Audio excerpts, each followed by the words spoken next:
దేవా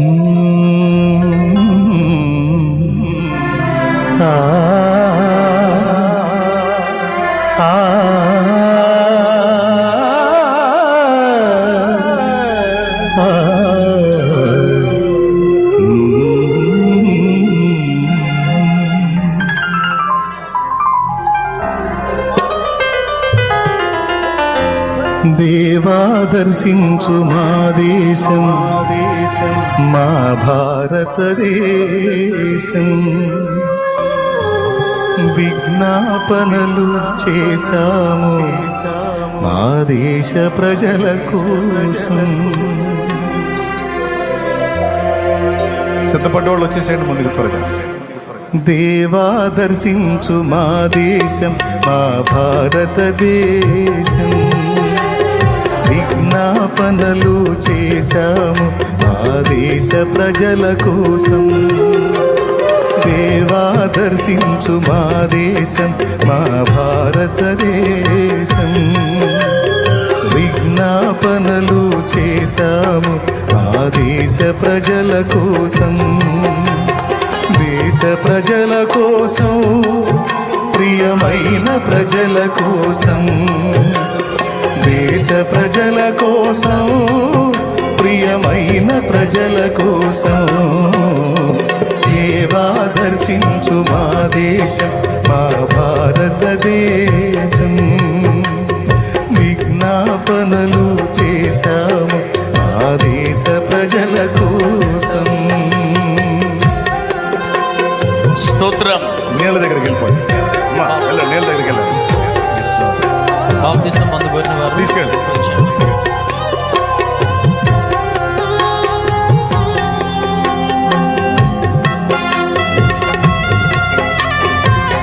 ఆదివారం కదా వస్తారు. ఇవాళ ఎవరు రాలనుకున్నా ఈరోజు కూడా కొంతమంది బాప్తిస్మా సిద్ధపడ్డారు.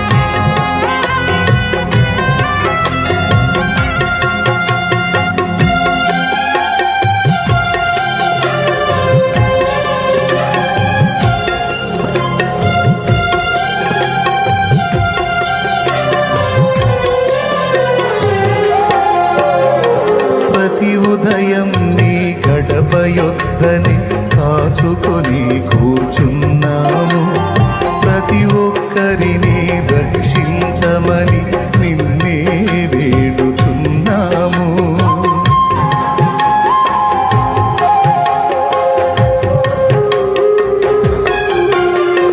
ప్రతి ఉదయం నీ గడప యొద్దని కాచుకొని కూర్చున్నాము. ప్రతి ఒక్కరిని రక్షించమని నిన్నే వేడుకున్నాము. ప్రేమ కలిగిన యేసు దైవమా నీవే మాకు శరణం. ప్రేమ కలిగిన యేసు దైవమా నీవే మాకు శరణం. పాపుల కోసం చింది ఉన్నని రక్తమే మాకు అభయం. పాపుల కోసం చింది ఉన్నని రక్తమే మాకు అభయం. దేవా దర్శించుము, దేవా దీవించుము. దేవా దర్శించు మా దేశం మా భారతదేశం. విజ్ఞాపనలు చేశాము మా దేశ ప్రజల కోసం.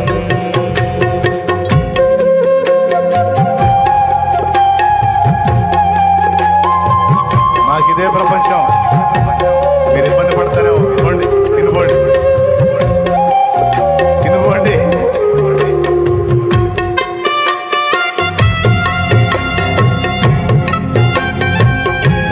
నాకిదే లోకం, ఇందులోనే నా ఆనందం.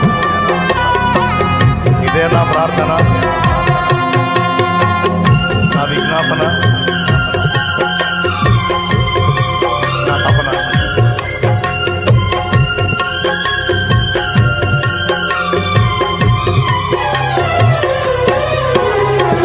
మా సోదరుల పాపములన్నీ మేమే నీ కడ ఒప్పగను. శాపము నుండి మా ఈ జనులు దేవా విడుదల పొందగను.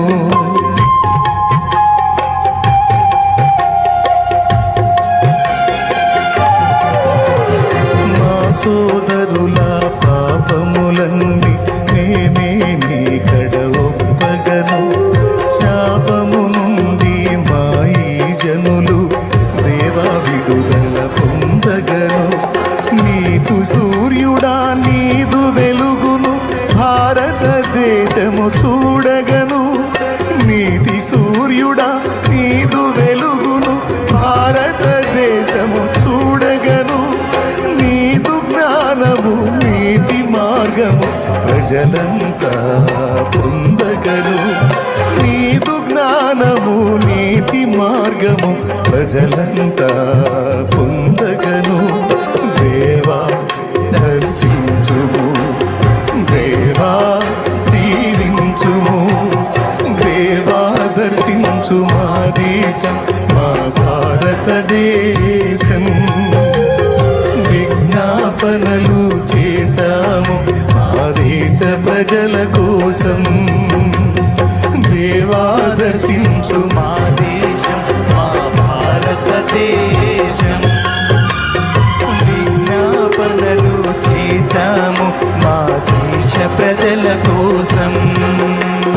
దేశ ప్రజల కోసం, ప్రియమైన ప్రజల కోసం, దేశ ప్రజల కోసం, ప్రియమైన ప్రజల కోసం. దేవా దర్శించు మా దేశం మా భారతదేశం. విజ్ఞాపనలు చేశాము మా దేశ ప్రజల కోసం. దేవా దర్శించు మా దేశం మా భారతదేశం. విజ్ఞాపనలు చేశాము మా దేశ ప్రజల కోసం. దేవా దర్శించు మా దేవా విజ్ఞాపనలు చేశాము యేసయ్యా,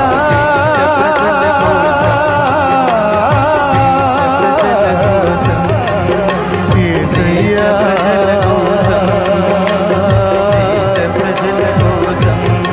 దర్శించు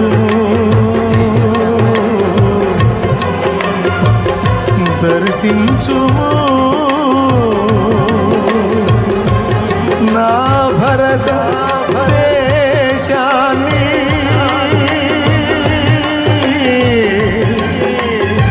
నా భారతదేశాన్ని, నా ప్రేమ సమాజాన్ని.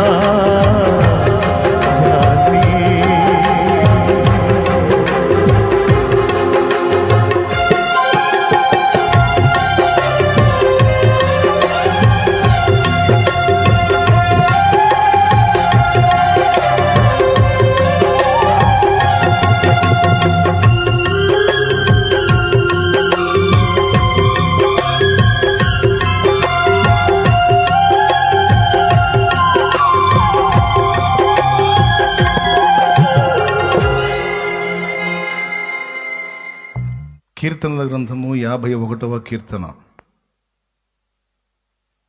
16-17 వచనాలను చదువుకుందాం. చూడండి. నీవు బలిని కోరువాడువు కావు, నీవు బలిని కోరువాడవు కావు, కోరిని ఎడల నేను అర్పించుదును. కోరిన ఎడల నేను అర్పిస్తాను. దహన బలి నీకిష్టమైనది కాదు, దహన బలి నీకు ఇష్టమైనది కాదు. విరిగిన మనస్సే దేవునికి ఇష్టమైన బలులు. విరిగిన మనస్సే దేవునికి ఇష్టమైన బలులు. దేవా దేవా, విరిగి నలిగిన హృదయంను నీవు అలక్ష్యము చేయవు. విరిగి నలిగిన హృదయమును నీవు అలక్ష్యము చేయవు. చిన్న మాట ప్రార్థన చేసుకుందాం.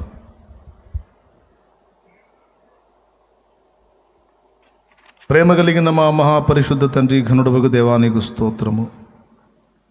నీ దయాపూర్వక సంకల్పాన్ని బట్టి మమ్మల్ని ఈవేళ ఇలా సిద్ధపరిచావు. రెండవ కూటమిలో మొదటి కూటమి ద్వారా ఏకదేవుడు, ఏక మనస్సు, ఏక విశ్వాసం, ఏక బోధ, ఏక సంఘము అనేటువంటి ఉపదేశమును మాకు అందించావు. నీకు స్తోత్రమయ్యా. ఈ రెండవ కూటమిలో నీ బిడ్డలంగా మేమంతా చేరి వచ్చాం. దయతో నాతో మాతో మాట్లాడండి. ఉపదేశాన్ని అడ్డగింప చూసే సైతాను, దురాత్మ, దయ్యపు అంధకార శక్తుల ప్రభావము నజరేయుడ యేసు నామములో బంధిస్తున్నాం. పూర్తిగా నీవే నాతో మాతో మా అందరితో మాట్లాడి నీ నామానికి మహిమ తెచ్చుకో. నీ దాసుడు అయోగ్యుడు అపాత్రుడు కేవలం నీ కృప మీద ఆధారపడి ఉన్నాడు. నీ దాసుని బలపరిచి వాడుకో. బోలెడంత దూరం నుంచి డబ్బు ఖర్చు పెట్టుకొని ఎంతో కష్టపడి వ్యయ ప్రయాసలతో ఇక్కడికి వచ్చారు నీ పిల్లలు. ఆశగల ప్రాణాన్ని తృప్తిపరిచే నా కన్న తండ్రి, నీ బిడ్డలను దర్శించు, వారితో మాట్లాడు. వాతావరణాన్ని నీ స్వాధీనంలో తీసుకున్నాయన కృప చూపు. యేసు నామమున ప్రార్థించి వేడుచున్నాం తండ్రి. ఆమేన్, ఆమేన్, ఆమేన్. ప్రార్థన ఆలకించిన దేవునికి జవాబు ఇచ్చాడని విశ్వాసంతో స్తోత్రం చెల్లించుదామా?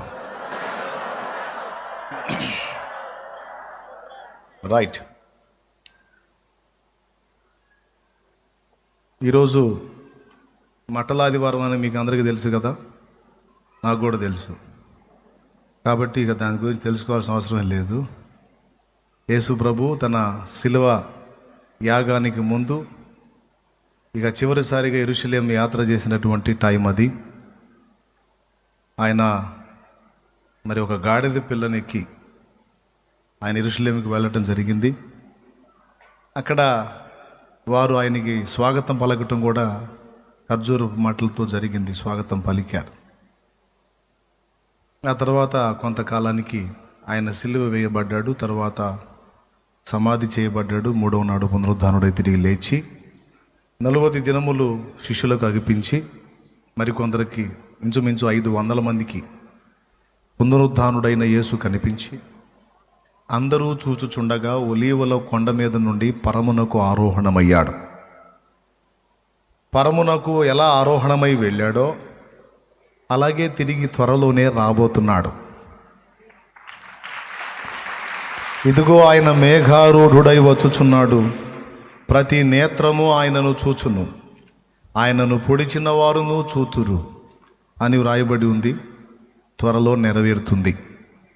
ఇంకా ఎంతో టైం లేదు. నా అంచనా ప్రకారం ఒక 40 సంవత్సరాల లోపు, అంటే 2060 లోపు, లేదా కొన్ని సంవత్సరాలు అటు ఇటుగా, అంటే ఎక్కువ సంవత్సరాలు అనుకునేరు. మళ్ళీ తక్కువ కాలంలోనే యేసు ప్రభువు తిరిగి 2వ రాకడలో ఆయన యందు విశ్వాసం ఉంచి ఆయనను ప్రేమించినటువంటి బిడ్డల్ని తీసుకొని వెళ్ళడానికి ఖచ్చితంగా ఆయన వస్తాడు. హల్లెలూయా. ఇది అపోస్తలుల కార్యం 1లో దేవదూతలు ఇచ్చిన సాక్ష్యం. అర్థమైందా? ప్రకటన గ్రంథం 1వ అధ్యాయం ఇచ్చిన సాక్ష్యం. అపోస్తలుల కార్యం 1వ అధ్యాయం, ప్రకటన గ్రంథం 1వ అధ్యాయంలో దేవుని వాక్యం ఇచ్చిన సాక్ష్యం. యేసు వస్తాడు త్వరలోనే. క్రీస్తు యేసునందుంటున్న మనము ముందుగా ఎత్తబడతాం. మనది మొదటి పునరుద్ధానం. ఒకవేళ అప్పటికి మనం కన్ను మూసి ఉంటే సమాధుల్లోంచి బయటకు వస్తాం. ఒకవేళ చావకుండా మనం సజీవులంగా ఉండి ఉంటే మార్పు నొంది ప్రభువుని ఎదుర్కొంటాం. ఆయన మధ్యాకాశానికి వస్తాడు పరలోకము నుండి. సంఘం భూమి మీద నుండి మధ్యాకాశానికి ఎత్తబడుతుంది. ఈ ఘట్టం జరగకముందు నాశన పాత్రుడుకు పాప పురుషుడు బయలుపడవలసి ఉంది. అది తెసలోనిక 2:2, 2వ అధ్యాయము, 2 తెసలోనిక 2వ అధ్యాయము మొదటి నుంచి చదివితే ఈ మ్యాటర్ అంతా మీకు దొరికిద్ది. మొదట భ్రష్టత్వము సంభవించి నాశన పాత్రుడుకు పాప పురుషుడు బయలుపడితేనే కానీ ఆ దినము రాదు అన్నాడు. వచనం 2 తెసలోనిక 2వ అధ్యాయము 2వ వచనం. జస్ట్ గుర్తు. యేసు ప్రభు రాకకు మునుపు విలన్ వస్తాడు. అంత్య అబద్ధ క్రీస్తు. వాడు రావాల రన్నింగ్లోకి. వాడు వచ్చిన కొంతకాలానికి యేసు ప్రభు 2వ రాకడ జరిగిద్ది. మీరు గమనించినట్లయితే యూదులంతా ఇశ్రాయేలు దేశానికి చేరుతున్నటువంటి ఘట్టము ఇప్పటికే సంపూర్తి అవుతుంది. చిన్న చిన్నగా అందరు గ్యాదర్ అవుతున్నారు అక్కడ. ప్రపంచ దేశాలన్నిటికీ ఇజ్రాయేలు మీద ప్రత్యేకంగా కన్నుబడింది. ప్రపంచ దేశాలు చాలా ఉన్నాయి, కానీ ఏ దేశాన్ని గురించి కూడా అనుకోనంతగా ఇజ్రాయేలుని గురించి ప్రపంచమంతా అనుకుంటుంది. ఎందుకంటే ఇజ్రాయేలీయులు అబ్రహాము సంతతి గనక, యాకోబు సంతానం గనక, వాగ్దాన సంబంధులు గనుక వాళ్ళకి ఇవ్వబడిన కృప స్పెషల్గానే ఇవ్వబడింది. కృప స్పెషల్గానే ఇచ్చాడు, కోటింగ్ కూడా స్పెషల్గానే ఇస్తాడు. స్తోత్రం. అర్థమైందా? మళ్ళీ చెప్తున్నా, కృప స్పెషల్గా ఇచ్చాడు గనుక ఎగస్టాల్ చేస్తే కోటింగ్ కూడా అంతే ఉంటుంది. ఏ జనమునకు ఇవ్వనంత కృప ఇచ్చాడు, ఏ జనమునకు ఇవ్వనంత కోటింగ్ కూడా ఇచ్చాడు. అది ఆ జనాంగం యొక్క స్పెషల్. ఇప్పుడు ప్రపంచ దేశాలన్నీ మీరు చూడండి, ఇజ్రాయెల్కి వెళ్ళే చూస్తున్నాయి, భవిష్యత్తులో ఇంకా చూస్తాయి. మళ్ళీ ఇజ్రాయెల్ చాలా చిన్న దేశం, చాలా చిన్న దేశం. మన ఆంధ్ర రాష్ట్రం అంతా కూడా ఉంటుందో ఉండదో డౌటే. భారతదేశంలో ఒక ఆంధ్ర రాష్ట్రం అంత నిడివి కూడా ఉంటుందో ఉండదో డౌటే. ఏది? ఇజ్రాయెల్ దేశం మొత్తం కలిపి. అది దాని విస్తీర్ణం, దాని జనాభా అంత చిన్నది. అలాంటి చిన్న దేశం గురించి దాదాపు 140 కోట్లకు చేరిన భారతదేశం మాట్లాడేది ఇజ్రాయెల్ గురించి, అమెరికా మాట్లాడేది ఇజ్రాయెల్ గురించి, రష్యా మాట్లాడేది ఇజ్రాయెల్ గురించి, జపాన్ మాట్లాడేది ఇజ్రాయెల్ గురించి, అన్నీ మాట్లాడుకుంటాయి. యూకే మాట్లాడుకుంటుంది, పీకే మాట్లాడుకుంటుంది. స్తోత్రం. అర్థమైందా? అన్నీ మాట్లాడుకుంటాయి. ఇప్పుడు జరుగుతున్న సంభవాలు దృష్టిలో పెట్టుకొని మనం చూస్తే ఇంకెక్కువ కాలం లేదు, చాలా దగ్గరకు వచ్చిందనేది చాలా స్పష్టం. ఇంకా ముందు ముందు రోజుల్లో మరికొన్ని సంభవాలు కూడా మనం చూస్తాం. కాబట్టి అందరూ జాగ్రత్తగా సిద్ధపడాలి. హల్లెలూయా. సంతోషంగా ఎలుగెత్తి స్తోత్రం చెప్పండి. బాగా చెప్పారు. ఇంకొకసారి చెప్తారా? జస్ట్ మిమ్మల్ని ఏకాగ్రతలో తీసుకొని రావడానికి. చదువుకున్న వచనాన్ని ఒక్కసారి మనం ధ్యానిద్దాం. నీవు బలిని కోరువాడవో కావు, అడిగితే నేను ఇద్దును నీకు. బలిని కోరువాడవో కావు, అడిగితే నీకు ఇద్దును. దహన బలులు నీకు ఇష్టమైనవి కావు, విరిగిన మనసే దేవునికి ఇష్టమైన బలులు. దేవా, విరిగి నలిగిన హృదయమును నీవు అలక్ష్యము చెయ్యవు. ఇది మనం చదువుకుంది. అవునా? ఈ మ్యాటర్ అంతా ఎందుకు మాట్లాడుతున్నాడంటే, కాసేపు ఇక అటు ఇటు తిరగకుండా, సంతలో జాతరలో దిగినట్టు తిరగకుండా, సంఘంలో పద్ధతి క్రమం ఉంది కనుక చక్కగా ఎక్కడోళ్ళు అక్కడ కూర్చొని దేవుని మాటలు వినండి. ఆ వాకిటి దగ్గర కొంతమంది కనపడతా ఉన్నారు, అటు ఇటు తిరుగుతా. దేవుడి దయ వల్ల కళ్ళు బాగానే కనపడుతున్నాయి, కళ్ళజోడు కూడా పెట్టుకున్నా. ఏమి అక్కడక్కడ నిలబడి మాట్లాడుకుంటా, కాస్త అక్కడ మీటింగ్ వేసినట్టున్నారు, అక్కడ కాస్త హడావుడిగా కనపడుతున్నారు నాకు. దయచేసి అక్కడిక్కడ తిరగొద్దు. దేవుని వాక్యం వినాలనే నువ్వు ఆశ కలిగి వస్తేనేమో చక్కగా లోపలికి వచ్చి కూసో.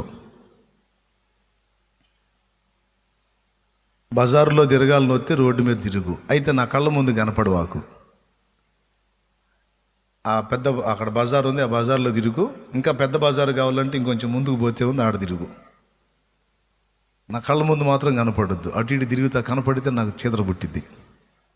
స్తోత్రం. పెద్దగా చెప్పండి. ఇప్పుడు ఇక చెప్తున్నా, మర్యాదగా వాక్యం మొదలు పెడుతున్నా. టైం చాలా విలువైంది. అసలుకే ఎండాకాలం, సరిగా గాలి తోలి తోలక ఒక్క పోసి తిక్క రేగి ఏం మాట్లాడుతామో కూడా తెలియదు కనుక జాగ్రత్త. అది కొంత కంట్రోల్ అయింది అక్కడ. బహుశా బాగానే వినపడుతున్నాయి స్పీకర్లు అక్కడికి.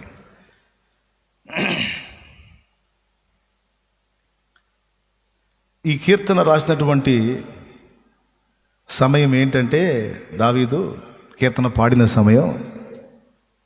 పాపం తన జీవితంలో తను ఊహించినంత గొప్ప పొరపాటు తన వల్ల జరిగినటువంటి టైం. తప్పు చేశాడు, మాఫీ అయిపోయింది అనుకున్నాడు. ఘోరమైన అన్యాయమే చేశాడు, మాఫీ అయిందిలే అనుకున్నాడు. కానీ మాఫీ కాల. మనుషులకు దాని గురించి తెలియదు, తెలిసినా మాట్లాడే ధైర్యం ఎవడు చేయడు. కానీ జీవం గల దేవుడు దాన్ని పసిగట్టాడు, కనుగొన్నాడు. ప్రవక్తను పంపించి దావీదును గద్దిస్తాడు. దావీదు మొదటి స్థితిని దావీదు గుర్తు చేస్తాడు. ఆ తర్వాత దావీదు వెళ్ళి పశ్చాత్తాప హృదయంతో ఏడుస్తూ దేవుని పాదాలు పట్టుకొని దేవుణ్ణి వేడుకుంటాడు. అయ్యా, నేను చాలా పెద్ద తప్పే చేశాను, చాలా ఘోర పాపమే చేశాను. ఒక నిరపరాధి రక్తమును చిందించాను. అన్యుడైనా ఇశ్రాయేలీయుడైనా అపరాధి అయిన వాడిని శిక్షించడం న్యాయం, కానీ నిరపరాధి అయిన వాడిని రక్తము చిందిస్తే నీకు నచ్చదు. కానీ ఆ పాపిష్టి పని నేను చేశాను. దేవా, ఎందుకురా నువ్వు ఇలా చేశావా నువ్వు అంటావేమో. వాస్తవంగా నాకు నీ చిత్త ప్రకారం బ్రతకాలని ఇష్టమయ్యా, నువ్వు సంతోషపడే విధంగా జీవించాలని ఇష్టమయ్యా, నీకు నచ్చినట్టుగా బతకాలని నా హృదయ ఆరాటమయ్యా. కానీ కొన్ని సందర్భాలు నాకు తెలియకుండా నా మనసుని బలహీనపరిచి నేను ఇలాంటి నీచమైన పొరపాటు చేయడానికి కారణమైనాయి. అయ్యా, నా శరీరంలో నివసిస్తున్న పాపము నన్ను బలహీనపరిచింది. నేను చేసింది మంచి పని అని నేను అనట్లేదు, కానీ ఫలానా కారణం వల్ల నేను ఇలా చేశానని సమర్థించుకోవట్లేదు. కానీ నేను పాపాత్ముడని మాత్రం నీ ముందు ఒప్పుకుంటున్నానయ్యా అని దేవుణ్ణి శరణు వేడుతున్నాడు, దేవుణ్ణి గోజాడుకుంటున్నాడు.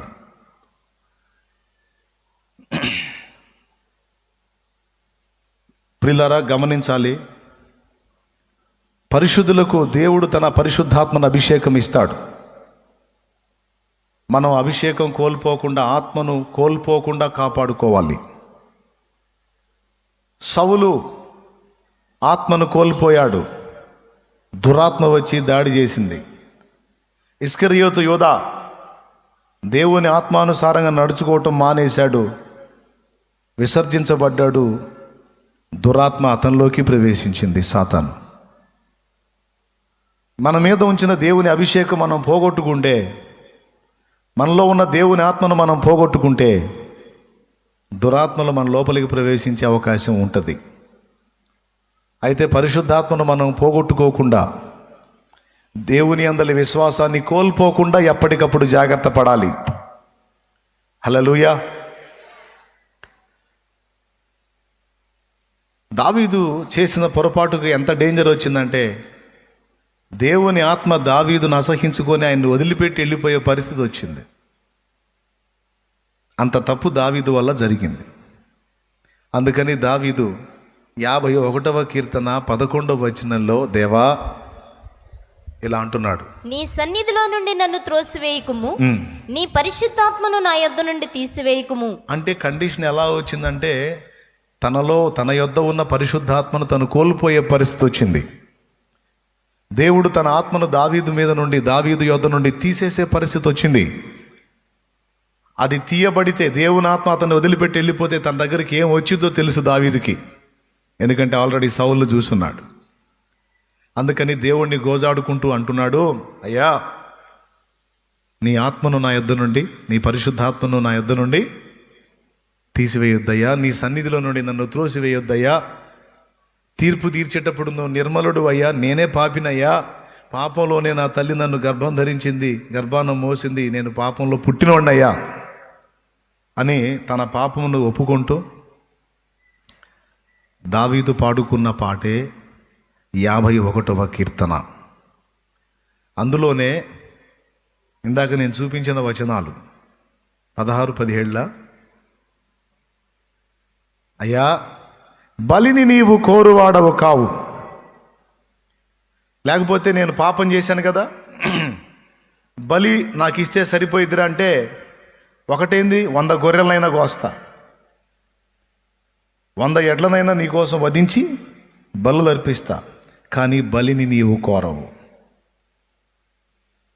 అంటే దీన్ని ఎలా చెప్పొచ్చు అంటే, కొంతమంది చేసే పాపాలు చేస్తా, నేను చర్చి కట్టించాను, నేను చర్చిలో చందా ఇచ్చాను, అంటే మారు మనసు పొందకుండా, తప్పుడు జీవిత విధానాన్ని దిద్దుకోకుండా, కొంతమంది రక్షించబడకుండా, కొంతమంది రక్షించబడి కూడా మళ్ళీ లోకంలో బతుకుతా. నేను చర్చి కట్టించాను, తెలుసా బ్రదర్ నీకు? మొత్తం నేను 3 చర్చిలు కట్టించాను అని తృప్తి చెందుతుంటారు కొంతమంది. ఇలాంటి అంటే నేను బలి ఇచ్చాను దేవుడికి అని తృప్తి చెందిన టైప్ అన్నమాట. వాక్యం ఏం చెబుతుందంటే, నువ్వు బలిని కోరువాడవు కావు, కోరితే నేను ఇస్తాను నీకు. దహన బలులు నీకు ఇష్టమైనవి కాదు, నువ్వేం చేసుకుంటావు? మేమన్నా కాల్చిన మాంసం కాస్త ఉప్పు కారం వేసుకొని తింటాం, కాల్చిన మాంసం ఫ్రై చేసుకొని ఉప్పు కారం వేసుకొని తింటాం మేము, మాకు పనికి వచ్చింది మాంసాహారం. నువ్వు తింటావా? ఎడ్ల రక్తం గొర్రెల రక్తం నువ్వేమైనా తాగుతావా? అసలు వాటిని సృష్టించింది ఎవరు? నేల నుండి ఆ జీవకోటిని పుట్టించింది ఎవరు? నువ్వే. వాటి ఉనికికే నువ్వు కారణమైతే నువ్వేం చేసుకుంటావు వాటిని? నీకేది ఇష్టమో నాకు తెలుసయ్యా. నేను చర్చిలు కట్టిస్తే నీకు ఇష్టం కాదు, పరిశుద్ధులైన వాళ్ళకి సమాధులు కట్టిస్తే నీకు ఇష్టం కాదు, పాస్టర్ గారికి పలావు పెడితే నీకు ఇష్టం కాదు. ఏది మారు మనసు పొందకుండా తప్పుడు జీవిత విధానంలోనే బ్రతుకుతూ పాస్టర్ గారికి పలావు పెడితే నీకు ఇష్టం కాదు. నీకేది ఇష్టం అంటే విరిగిన మనస్సు నీకు ఇష్టం, విరిగి నలిగిన హృదయం నీకు ఇష్టం.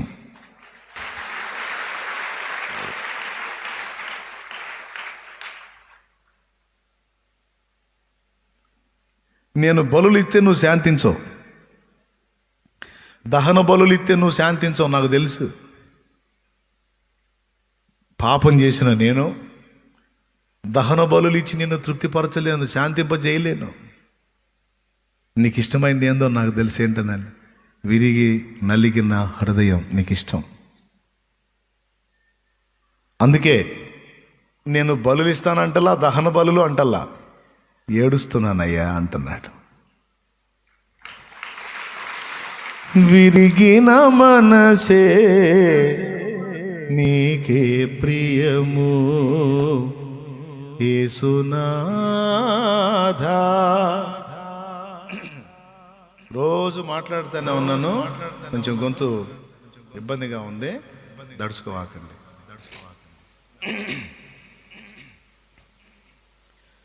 విరిగిన మనసే నీకే ప్రియము యేసునాథా.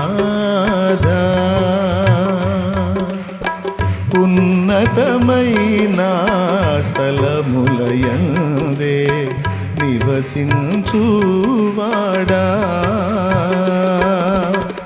విరిగేనా మనసు వసింప రావా, వసింపారావా. విరిగిన మనసే నీకే ప్రియము యేసునాథా. దేవునికి మహిమ, దేవునికి మహిమ.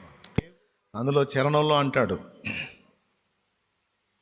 విరిగిన దానిని. గొంతు బాగున్నాడు, ఎవరన్నా స్వరం ఇస్తే బాగుండు, కలిపితే బాగుండు. ఆ స్థాయిలో పాడలేరులే. కోరదు లోకం విరుగని చోని, దృష్టిలో శూన్యం.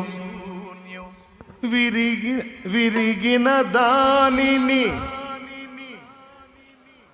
దమ్ముందా ఆ పైన అందుకునే దమ్ము? కోరదు లోకం విరుగని చోని, దృష్టిలో శూన్యం. విచిత్రం అయ్యా నువ్వు. విరిగింది లోకంలో పనికిరాదు. ఎప్పుడన్నా మీరు కుమ్మరి ఆమె దగ్గరికి వెళ్ళి, అయ్యా బాగా బెజ్జాలు పడిన కుండ ఏదన్నా ఉంటే ఇత్తా అని ఎప్పుడన్నా అడిగావా? స్తోత్రం, హల్లెలూయా. కుండ ఇస్తే ఈ ఎండాకాలం రోజుల్లో కుండలకు ఎగబడతారు. కుండ ఇస్తే పొద్దెటుందో చూసి కుండను దానికి వెళ్ళి తిప్పి దానిలో తలకాయ పెట్టి ఏమన్నా చీమనెర్రలు ఉన్నాయేమో, ఏమన్నా బెజ్జాలు ఉన్నాయేమో అట్ట చూసి ఇట్టు చూసి మళ్ళీ ఇంటికి పోయి నీళ్లు పోసి లీకేజీ లేక అంతా ప్యాక్ అయి ఉంటే ఇంట పెట్టుకోండి. లేకపోతే అదే కొండను తీసుకొచ్చి, నేను ఎంత చూసినా కనపడలేదు, పగుళ్ళు ఉందే, పనికిరాదు. ఖచ్చితంగా మార్చి తెచ్చుకుంటాం. కార్పెంటరీ షాప్కి వెళ్ళి, అయ్యో 3 కాళ్ళు కుర్చీ ఏదన్నా ఉందా, ఒక కాలు ఇరిగిపోయిన కుర్చీ అని ఎప్పుడన్నా అడిగావా? ఏం చేసుకుంటాం? 3 కాళ్ళ దాని మీద కూర్చుంటే ముందుకు పడతాం, పళ్ళన్నీ రాలుతాయి. దేవునికి స్తోత్రం, అవునా? విరిగింది ఎప్పుడన్నా తెచ్చుకున్నారా మీరు? తెచ్చుకోరు. మీరే కాదు, ఎవరు తెచ్చుకోరు. మనం ఏదన్నా వెల చెల్లించి కొంటున్నామంటే పర్ఫెక్ట్గా ఉండాలి. ఆశ్చర్యం చెప్పనా, యేసయ్య దగ్గరికి వచ్చేటప్పుడు మనకేమో లోకస్తులకి, లోకంలో బతికేవాడికి విరిగింది పనికిరాదు. యేసయ్య దగ్గర ఏమో విరక్కపోతే పనికిరాం. యేసయ్య దగ్గర మనం ఆమోదం పొందాలంటే విరిగిపోవాలి. స్తోత్రం. ఆ విరుగుదల, ఆ నలిగిన అనుభవం ఎవరికైతే ఉంటుందో వాళ్ళు ఆయనకి ఇష్టలైపోతారట. అంతే. అందుకే కాల్చబడకపోతే స్వర్ణం, చీల్చబడకపోతే మేఘం, దున్నబడకపోతే భూమి, చెక్కబడకపోతే శిల, మొత్తం గాయాలే. అట్లాగే యేసయ్య దగ్గర విరక్కపోతే చెల్లమంట. యేసయ్య దగ్గరికి వెళ్ళి, అసలు నేను ఎక్కడ విరగలేదు ప్రభా, ఆల్వేస్ పర్ఫెక్ట్ అన్నావు అనుకో, నా పనికిరావు పోరా అంటాడు. ఆల్వేస్ పర్ఫెక్ట్ అన్నావు అనుకో, నాకొద్దులే పో అంటాడు. స్తోత్రం.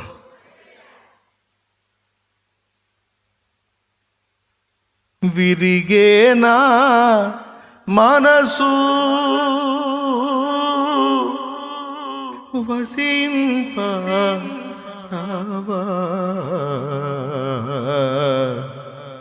వసింప. దయ నా దగ్గర ఉంది గనరా ఇప్పుడు. అదేందండి నాకు తెలీదు. విరిగిన వాళ్ళ దగ్గర ఉంటాడా?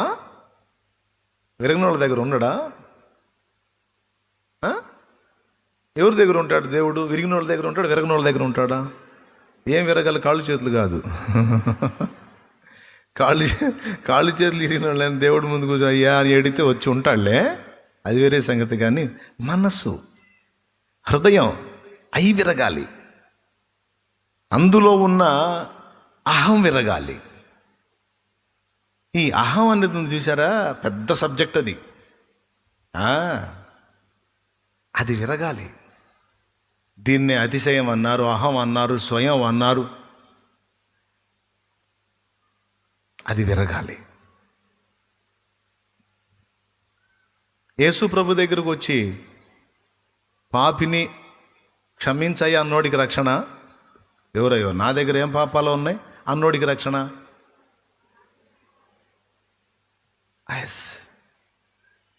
కొంతమందిని గద్దించు నువ్వు లోకంలో అన్యుల్ని. ఎవరు? నేనా? ఒక్కడు కూడా అన్యాయం చేయాలి నేను. చెప్పమని మరి, నన్ను ఎవరో చెప్పమని మరి.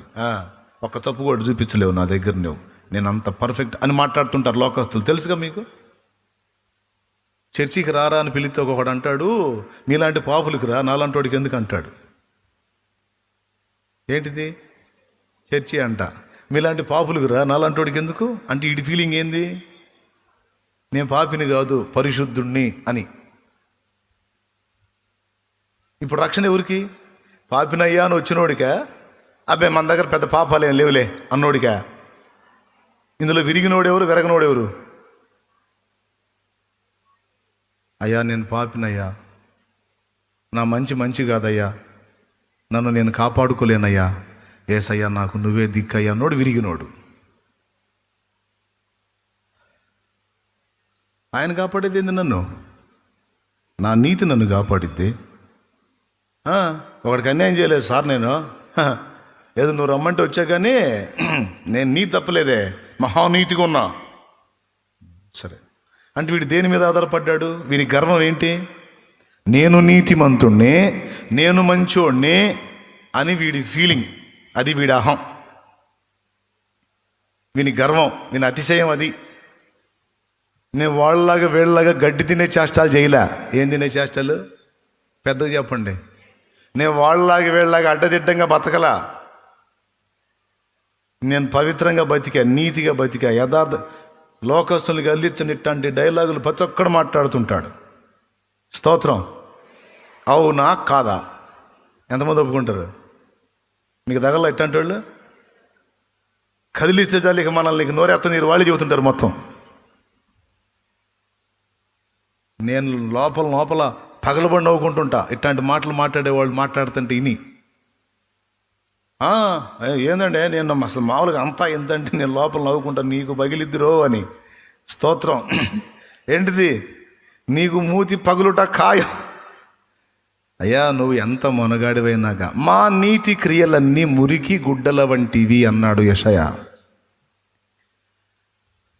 మన నీతి కాదు, మన మంచి కాదు అని ఎరిగి, అయ్యా నాకు నీవే నీతి, నీవే దిక్కు, నీవే మంచి, నీవే పరిశుద్ధత, నువ్వే జ్ఞానం అని వస్తే అలా విరిగి నలిగినోడికి రక్షణ.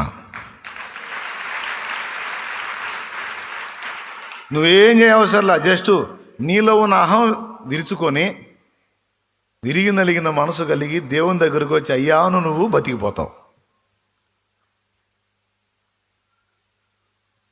అట్లా కాకుండా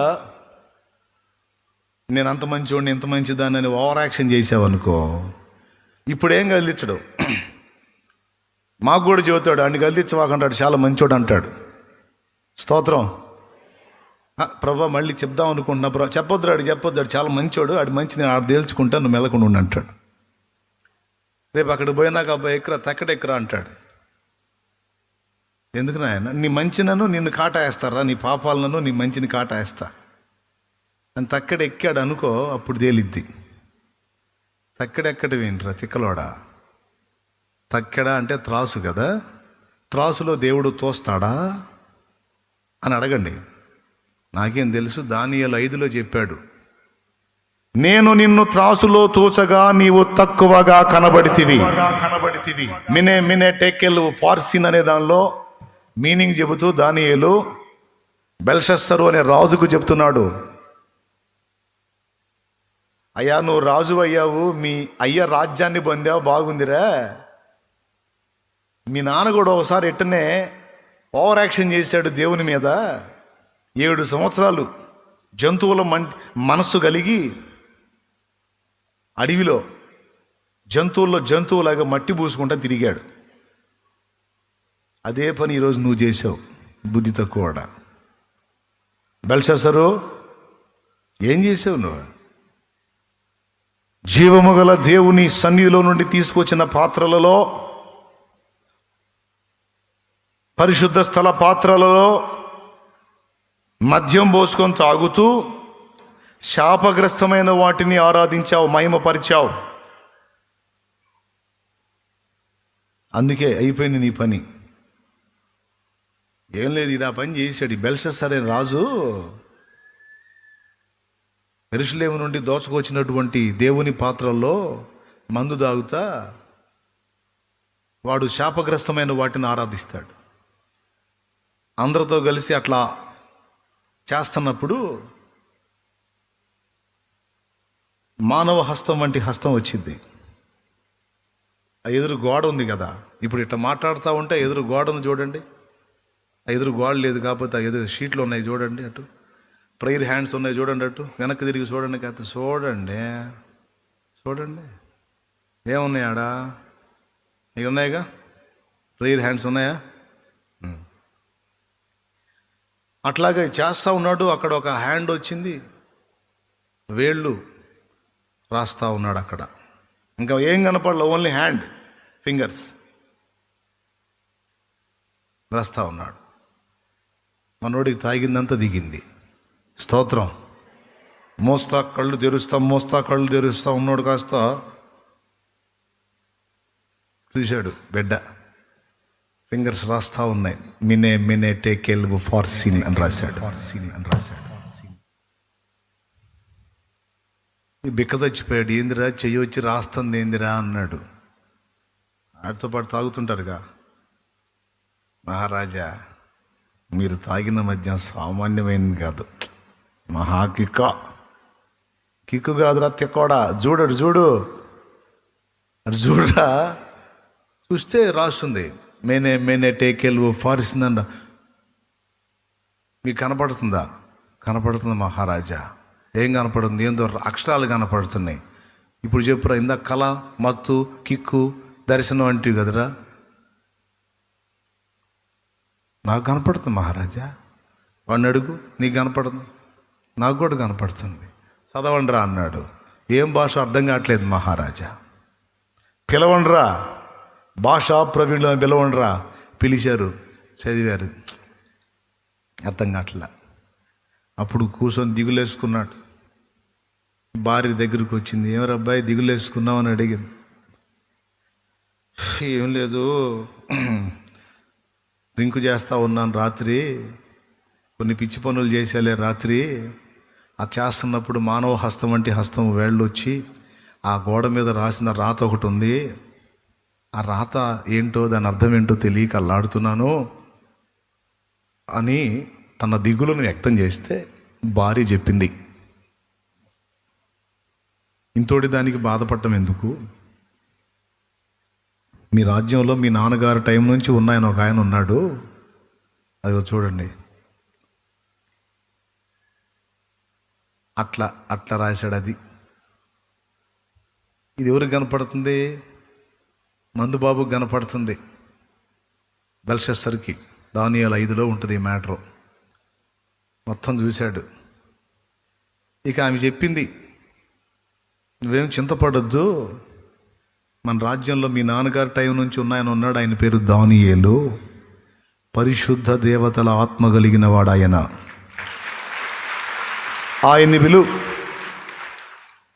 మొత్తం నీకు మ్యాటర్ చెప్పేస్తాడంటే అప్పుడు దానియేలుని పిలిపిస్తారు. అయ్యా దానియేలు, నీ గురించి బాగా విన్నాను. మా నాన్నగారి టైం నుంచి నువ్వు ఉన్నావంట కదా, అదిగో ఆ చేవ్రాత ఒకటి కనపడుతుంది చూడు, చదువు, దాని అర్థం చెప్పు.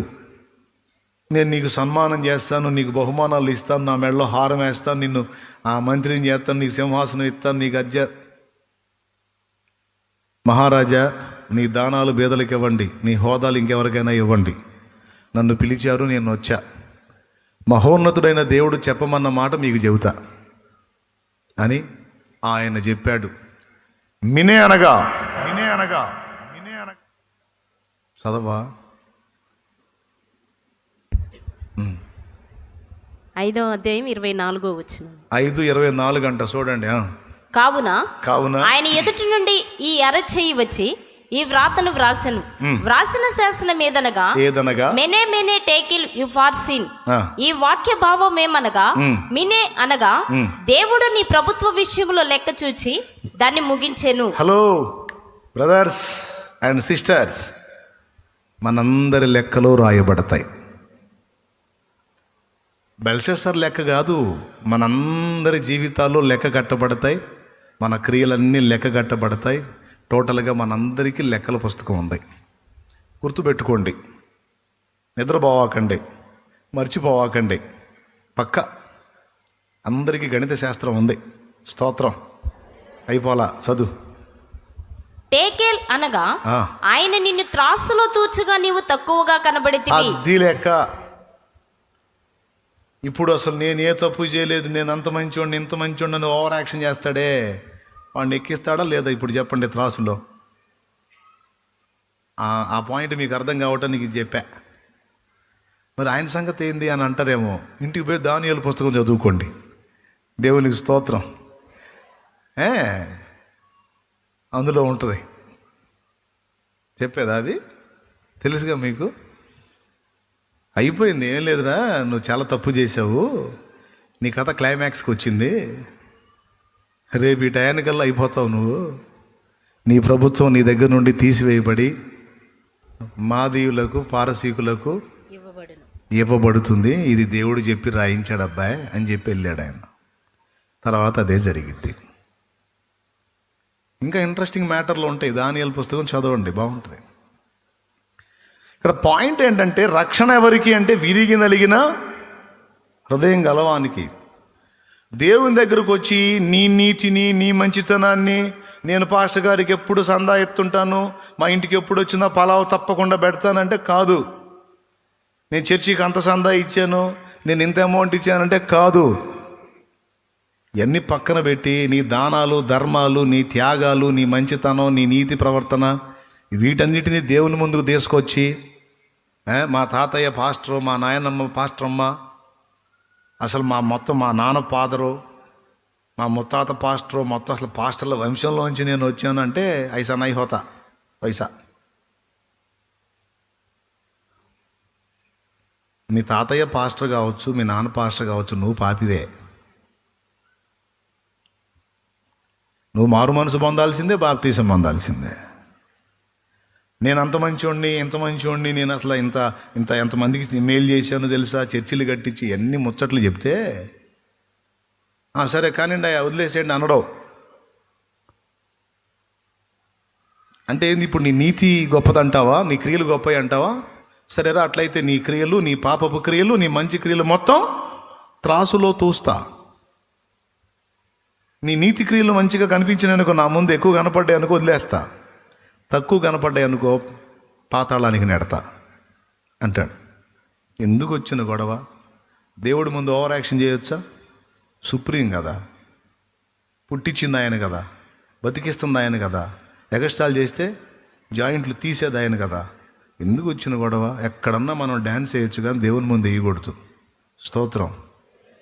అంటే డైరెక్ట్గా మీకు కొంచెం నవ్వుగా చెప్తున్నాను, ఎక్కడైనా వేయొచ్చు, దేవుని దగ్గర చేయకూడదు. విరిగిన మనసే దేవుని దగ్గరకు వచ్చాయా, నా పరిస్థితి దయ్యా, యథార్థంగా ఒప్పుకొని విరిగిన వానికి రక్షణ. కొంతమంది హృదయంలో ఈ అహం రకరకాల రూపాల్లో ఉంటుంది. బాగా వినండి. ఇక చాలా క్లుప్త సందేశం చెప్పాలనుకుంటున్నా సింపుల్గా. మరి ఎప్పటికీ అయిపోద్దో తెలియదు కానీ మహానుభావుడు ఆయన దయ.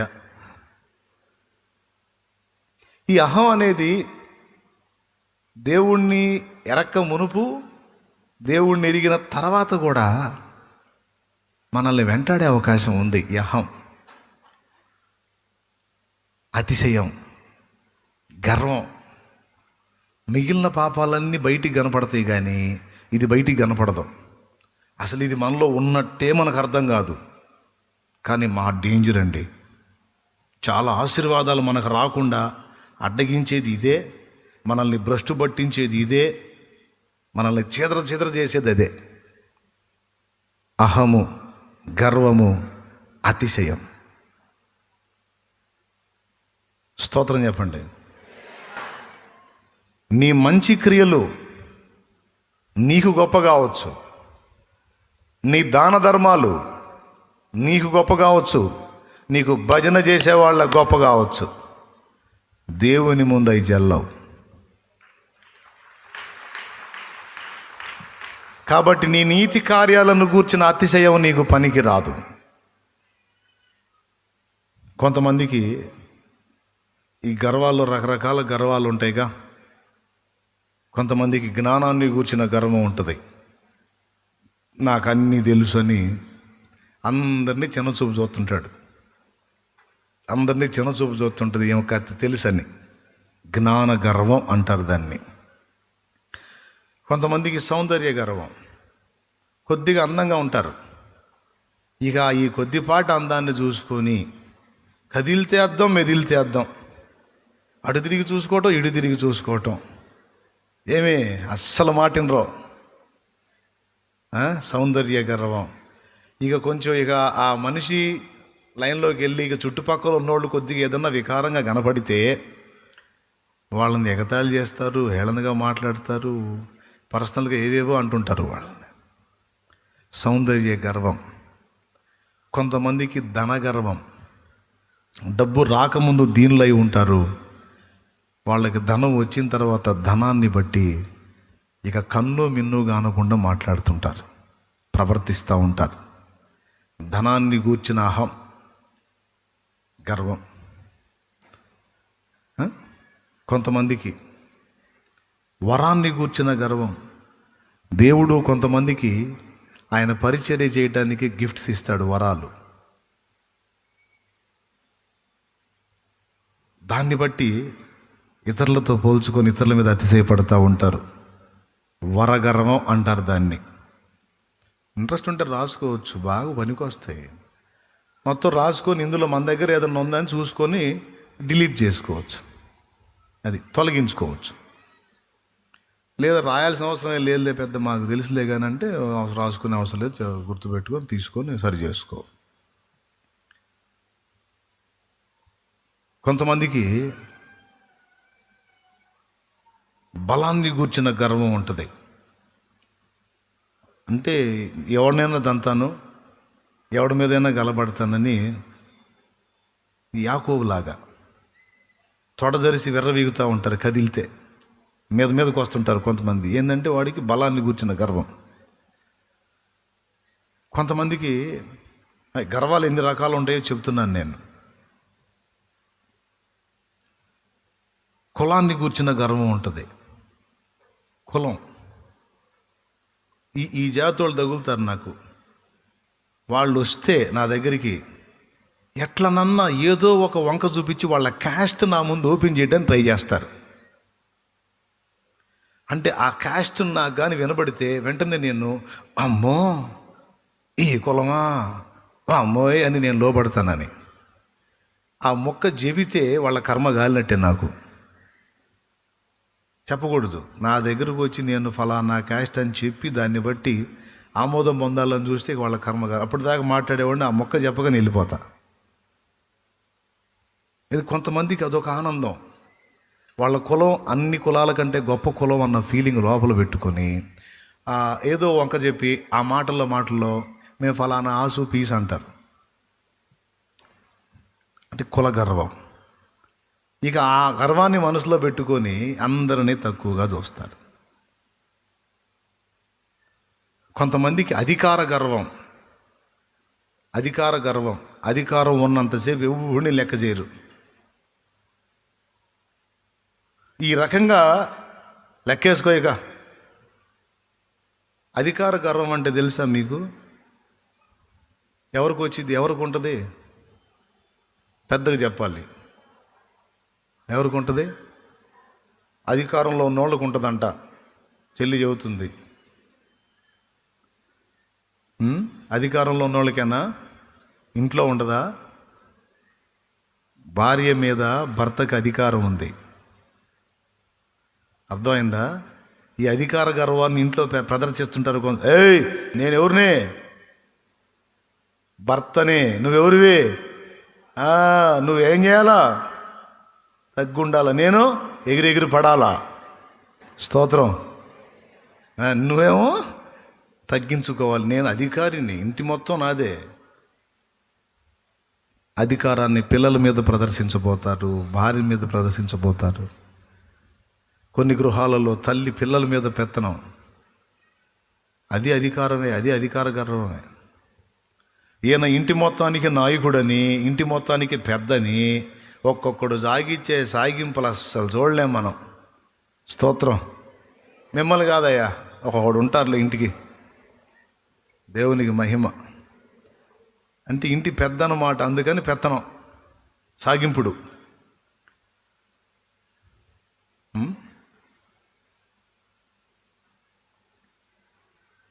ఈ రకంగా వెతుక్కుంటా పోతే మనిషి అహాన్ని ప్రదర్శించడానికి బోల్డన్ని ఉన్నాయి. మొత్తానికి మాత్రం మనుషుల్లో ఎంత లేదన్నా ఎంత కాదన్నా ఏదో ఒక పాయింట్లో ఈ అహం వెంటాడుతూనే ఉంటుంది. సేవకుల్లో కూడా పరిచర్య గర్వం. నేను అంత చేశాను వాడు ఇంతే చేశాడు, నేను ఎంత చేశాను వాడు అంతే చేశాడు, ఇంతేగా. ఇది ఒక అతిశయమే. బైబిల్లో రాసింది గర్వహృదయులు యెహోవాకు హేయులు అని. కొంతమందికి ఈ గర్వం అసలు అర్థం కాకుండా వచ్చిందని చెప్పారు చూడు. ఇది ఎలా ఉంటుందంటే,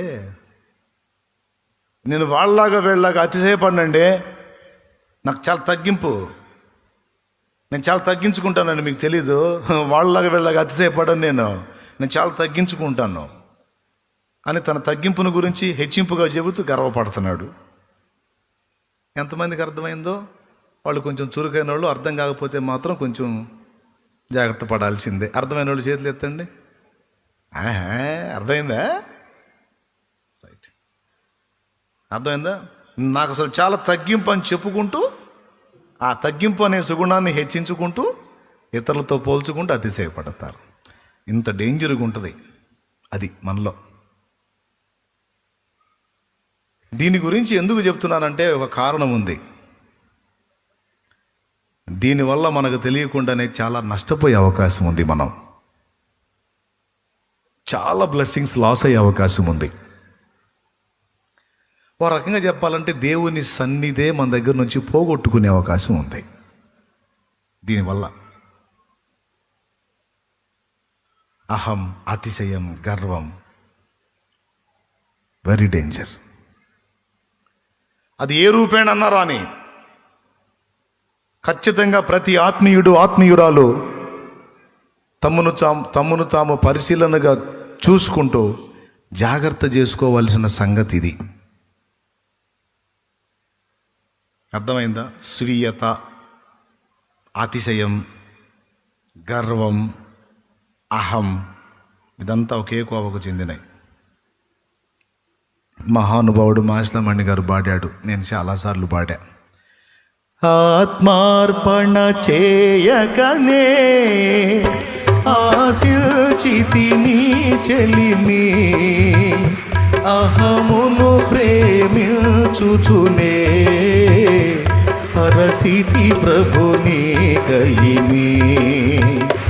ఆత్మార్పణ చేయకనే ఆశిల్చితిని చెలిమి, అహమును ప్రేమించుచునే హరసితి ప్రభుని కలిమి.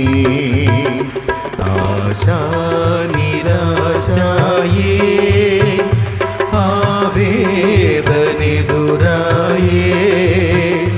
ఆధ్యాత్మికలేమిగని అల్లాడిన వలలు, ఆధ్యాత్మికలేమిగని అల్లాడిన వలలు, నడిపించునావా నడి సంద్రమున దేవా, నవజీవన మార్గమున నా జన్మ తరింప, నడిపించునావా.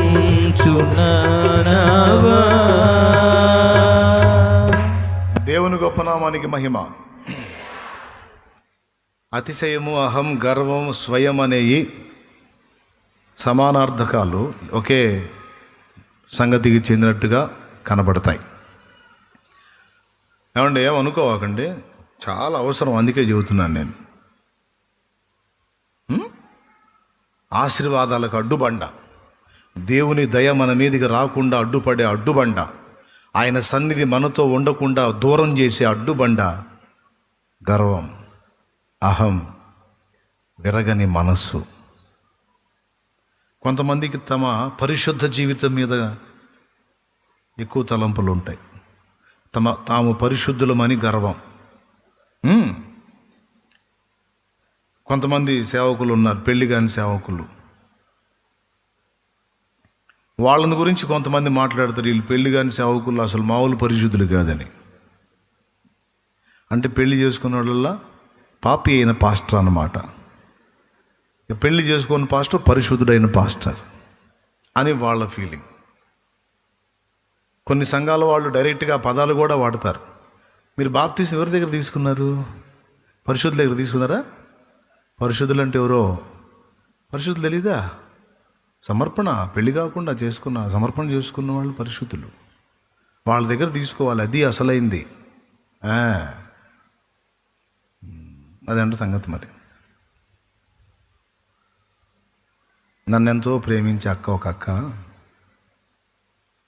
కష్టపడి నేను సువార్త చెబితే పోయి బాప్తీసం ఇంకో దగ్గర తీసుకొని వచ్చింది. అందుకే ఎవరన్నా ఇతరులకు బాప్తీసం వేయాలంటే భయం. పాపం ఈ వ్యక్తిని రక్షణలో నడిపించిన వాళ్ళు ఎవరైనా వేరే వాళ్ళు ఉంటే నన్ను తిట్టుకుంటారు కదా అని. అందుకే చాయిస్ వాళ్ళకే ఇస్తా. మిమ్మల్ని నడిపించిన నాయకులు ఎవరైనా ఉంటే వాళ్ళ దగ్గర తీసుకోండి. లేదన్నా ఇక్కడే నేను సంధించబడ్డానంటే ఎడబోందని కూడా చెప్తాను. నేను కష్టపడి ప్రార్థన చేసి నానా బాధలు పడి సువార్త చెప్పి రక్షణలోకి సిద్ధపరిస్తే పోయి ఇంకో దగ్గర బాప్తీసం ముందు వచ్చింది. సరే పొందింది, నాకేం ఫీలింగ్ లేదు. తమ్ముడా ఇట్లా నేను బాప్తీసం పొందానంటే మంచిదక్క, సంతోషం అక్క. ఎందుకంటే ముందు నా కష్టం ఫలించి ఒక ఆత్మ పరలోక రాజ్యానికి వారసురాలైందని నేను ఆనందపడుతున్నా. అంతటితో పోతే బాగుండేది. ఏముందో తెలుసా? పరిశుద్ధుల దగ్గర తీసుకున్నాను ఆయన అంది. ఎవరి దగ్గర? అప్పుడు నేను ఎవరిని? దేవునికి స్తోత్రం. నాకు ఎంత బాధ అంటే అంత. పరిశుద్ధుల దగ్గర తీసుకున్నాను అంటే అప్పుడు నేను నాయనా ఏం చెప్పాలా? అట్లా అనకూడదు అక్క, అట్లా అనకూడదు. పెళ్లి చేసుకున్నా పెళ్లి చేసుకోకపోయినా క్రీస్తు రక్తంలో కడగబడిన వాళ్ళందరూ పరిశుద్ధులే అని నేను చెప్పి అడ్డు చెప్పాను అనుకో, ఈయన దగ్గర తీసుకోలేదే నేను కుళ్ళు అంటే నేనేం చేసేది? ఎందుకు వచ్చిన గొడవ? మన మీద అనవసరం కేసులు రాపించుకోవటం మౌనం. ఎందుకంటే ఇప్పుడు చెబితే నేర్చుకునే పొజిషన్లో లేదు. ఆ వయసు అది చిన్న వయసు. కాబట్టి ఇప్పుడు నేను లెక్చర్ ఇచ్చాను అనుకో, కుళ్ళుబోతు బుద్ధులు లెక్చర్ ఇస్తున్నాడు అంటారు కదా. మళ్ళీ ఎందుకు మెల్లకుండా ఓకే నక్క పరిశుద్ధుల దగ్గర తీసుకున్నాం. ఏడ తీసుకుంటే ముందు బాప్తీసం తీసుకున్నాం, పరలోక రాజ్యంలో పేరు సంతోషం మనసులో అనుకున్నా. కష్టపడ్డది నేను, ఆడపోయి బాప్తీసం పొందింది. ఆయన కళ్ళు లేవు, ఆయన చూడ్డు పాపం కష్టమంతా వీడిది అని నా లిస్టులో కూడా కొంత రాస్తాడుగా. ఆత్మరక్షణ కోసం వెచ్చించబడిన నా ప్రయాసాన్ని కూడా రాసుకుంటాడా. కాబట్టి ఈ మనిషి మీద కాదు, నాకు ఆయన మీద నమ్మకం. హల్లెలూయా. కొంతమంది డైరెక్ట్గా పెళ్లి కాని సేవకులు పరిశుద్ధులు అని, పెళ్ళైన పాస్టర్లు అందరూ పాపులని ఓరు చెప్పారు. అపోస్తలుల మొత్తానికి పెళ్ళిళ్ళైనాయి. యేసుప్రభు పక్కన 12 సింహాసనాల మీద కూర్చొని 12 గోత్రాలకు తీర్పులు తీర్చే ఇశ్రాయేలు 12 గోత్రాలకు తీర్పులు తీర్చే 12 అపోస్తలుల మొత్తానికి పెళ్ళిళ్ళైనాయి. విశ్వాసురాండ్రైన భార్యలు ఉన్నారు. అర్థమైందా? కొరింథీయులకు రాసిన పత్రికేనా? 9వ అధ్యాయమేనా? 5వ వచనమేనా? చూడండి ఒకసారి. తక్కిన అపోస్తుల వలెను. కొరింథీ పత్రికేనా? మొదటి కొరింథీ పత్రిక 9వ అధ్యాయం 5వ వచనం. కరెక్ట్గానే చెప్పానా? పర్లేదు. తక్కిన అపోస్తలుల వలెను ప్రభు యొక్క సహోదరుల వలెను. అండర్లైన్ చేసుకోండి అయ్యా. లేకపోతే కొంప తీసి శాలేమన్నా బాబు తీసి ఇచ్చాడంటే ఆత్మ దగ్గర తీసుకున్నావా? తప్ప పరిశుద్ధుల దగ్గర తీసుకోవాలంటే మళ్ళీ మీరు ఇంకోసారి మునిగారు. చూడమ్మా, చదువు అండర్లైన్. కేఫా వలెను విశ్వాసురాలైన భార్యను వెంట పెట్టుకుని తిరుగుటకు మాకు అధికారము లేదా? తక్కిన అపోస్తలుల వలెను ప్రభు యొక్క సహోదరుల వలెను కేఫా వలెను అంటే పేతురు వలెను. పేతురు స్తంభములుగా ఎంచబడిన వాళ్ళలో ఒకడు. ప్రభు సహోదరుడైన యాకోబు స్తంభములుగా ఎంచబడిన వాళ్ళలో ఒకడు. వీళ్ళందరికీ పెళ్ళిళ్ళైన భార్యలు ఉన్నారు. పెళ్ళిళ్ళైనోడు సియోనుకు రాడు అంటారు. పెళ్ళిళ్ళైన వాళ్ళు సియోనుకు రారంటే అప్పుడు అపోస్తలులే ముందు రారు అక్కడికి. కాబట్టి ఆ సిద్ధాంతం తప్పు. స్త్రీ సాంగత్యమున అపవిత్రత అంటే వివాహం చేసుకుంటే అపవిత్రత అని కాదు. అట్లయితే ఆ అపవిత్రత జరగటానికి దేవుడే కారణం అవుతాడు. ఎందుకంటే ఫస్ట్ పెళ్లి చేసింది ఆయనే కాబట్టి. దేవునికి స్తోత్రం, హల్లెలూయా. అర్థమైందా? వివాహం పాపమని కానీ భార్యాభర్తల అనుబంధం పాపమని కానీ పరిశుద్ధ గ్రంథం ఎప్పుడు ఎక్కడ ఎన్నడూ చెప్పలా. అర్థమైందా? ఇంకా చెప్పాలంటే బైబిల్ ఆరంభం ఒక పెళ్లితో స్టార్ట్ అయింది. యేసు సూచక క్రియ యోహాను 2లో ఒక పెళ్లిలో స్టార్ట్ అయింది. యేసు సూచక క్రియ బైబిల్ గ్రంథం ఒక పెళ్లితో ముగుస్తుంది. ఏదేది నేను చెప్పింది మీరు చెప్పండి మళ్ళీ. పరిశుద్ధ బైబిల్ గ్రంథం ఒక పెళ్లితో స్టార్ట్ అయింది. ఎవరో పెళ్ళి? ఆదాం హవ్వలో. తర్వాత యేసు సూచక్రియల పరంపర ఒక పెళ్లిలో. ఏ పెళ్ళి? ఏదెను వనమున యెహోవా. ఏందో మరి పెళ్లి పాట వస్తుంది ఎవరికో, ఇక్కడ కూర్చున్న వాళ్ళకి మరి పెళ్ళిళ్ళు కాబోతున్నాయి యేసు నామంలో. హల్లెలూయా. ఏదెను వనమున యెహోవా దేవా మొదటి వివాహము చేసితివే. ఏదెను వనమున యెహోవా దేవా మొదటి వివాహము చేసితివి. దేవునికి మహిమ. ఇక్కడ ఉన్న వాళ్ళకి పెళ్ళిళ్ళు కాబోతున్నాయి అంటే పెళ్ళిళ్ళు అయిన వాళ్ళు అవుతున్నారు. పళ్ళు రాలుతాయి. మీరు కదా నవ్వాల్సి.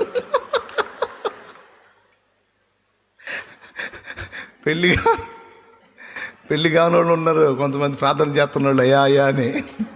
దేవుడు చేస్తాడేమో మరి. ఈ పాట పాడిస్తున్నాడు, ఆయనకి స్తోత్రం. కొంతమంది పెళ్ళికి ఎదిగిన పిల్లల్ని కన్నా తల్లిదండ్రులు ఉన్నారు, మా బిడ్డకి ఎప్పుడు పెళ్ళి అయ్యిద్దని. జరిగిద్దిలే, టైం దగ్గరికి వచ్చిందే. దేవునికి స్తోత్రం. ఏం కంగారు పడద్దు. బైబిల్ గ్రంథ ఆరంభం ఒక వివాహంతో. యేసు సూచక్రియల పరంపర కానాను ఊరిలో పెండ్లి విందులో జరిగిన ద్రాక్షరసం, నీళ్లను ద్రాక్షరసంగా మార్చిన అద్భుతం.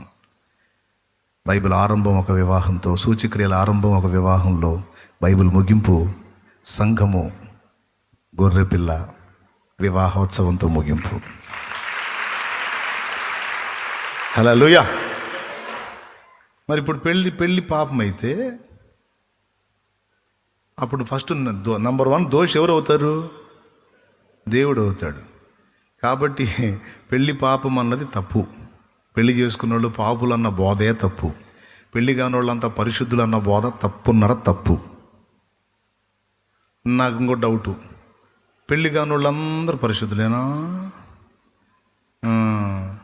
అసలు ఒక్కసారి కూడా మోహపు చూపు వాళ్ళకి కలగలదా? దురాలోచన రాదా? ఇక కళ్ళకు గంతలు కట్టుకొని తిరగాల. కళ్ళు ఉన్నంత వరకు మనుషులు కనపడతారు, కనపడ్డంత వరకు దురాలోచన వచ్చింది. ఇప్పుడు కేసు రాద్దాం. ఒక స్త్రీని మోహపు చూపుతో చూచు ప్రతివాడు అప్పుడే తన హృదయమందు వ్యభిచారం చేసి. పాపం కాదు, వచనం కరెక్ట్గా బలకాల. కాబట్టి ఎలారా? పరిశుద్ధతను గూర్చిన గర్వం తప్పు నాయనా, తప్పున్నర తప్పు.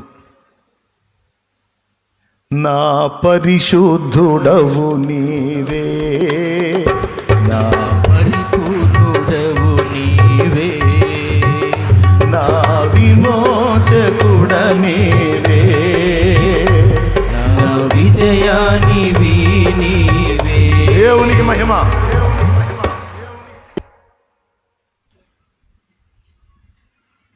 పెళ్లి కాని వాళ్ళంతా పరిశుద్ధులు, పెళ్ళైన వాళ్ళంతా పాపులా. పెళ్లి కాని వాళ్ళకి పెళ్లి జరగలేదు. పొరపాటు చూపు, పొరపాటు ఆలోచన ఒక్కసారి కూడా వాళ్ళ జీవితంలో వచ్చి ఉండదా? ఒకవేళ వస్తే వ్యభిచారం చేసిన పాపం అంటుతుందిగా. ఆ లెక్కన వారు పాపులేగా. అయినా వాళ్ళలో ఆదాము రక్తం లేదా? క్రియలో లేకపోయినా ఆదాము రక్తమును బట్టి పాపం ఉందిగా. కాబట్టి పెళ్లి కాలేదని పరిశుద్ధులా, తెల్ల బట్టలు వేసేయాలని పరిశుద్ధులా. రాజకీయ నాయకులు కూడా వేస్తున్నారు మరి తెల్ల బట్టలు. మరి లోకంలో వేరే మతంలో ఉన్నవాళ్ళు కూడా అసలు పెళ్ళిళ్ళు చేసుకునే వాళ్ళు చాలామంది ఉన్నారు. వాళ్ళందరూ పరిశుద్ధులేనా? చెప్పండి. కొన్ని తినకుండా పథ్యం ఉంటే పరిశుద్ధులు, తెల్ల బట్టలు వేసుకుంటే పరిశుద్ధులు, పెళ్లి చేసుకోకపోతే పరిశుద్ధులు. ఇది కాదు. ఇట్లాంటి పరిశుద్ధతలు చాలా ఉండే లోకంలో. అవన్నీ బుస్సు పరిశుద్ధతలు. అసలు ఒరిజినల్ పరిశుద్ధత ఏంటంటే ఏసే.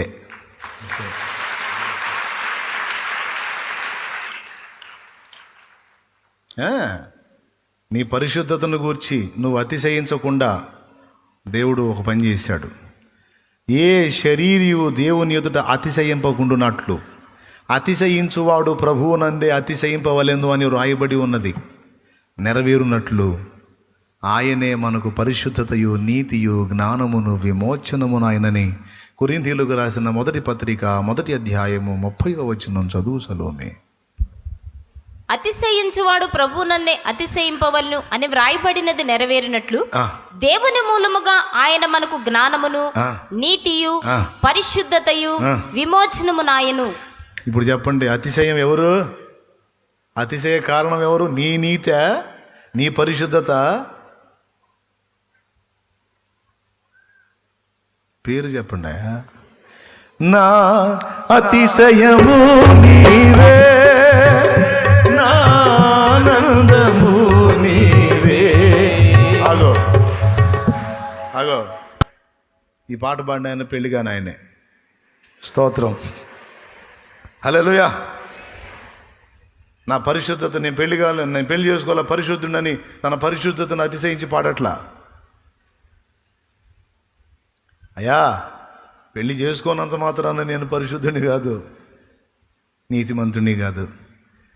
నా అతిశయము నీవే, నా ఆనందము నీవే, నా ఆరాధన నీవే, నా అతిశయము నీవే, నా ఆనందము నీవే, నా ఆరాధన నీవే.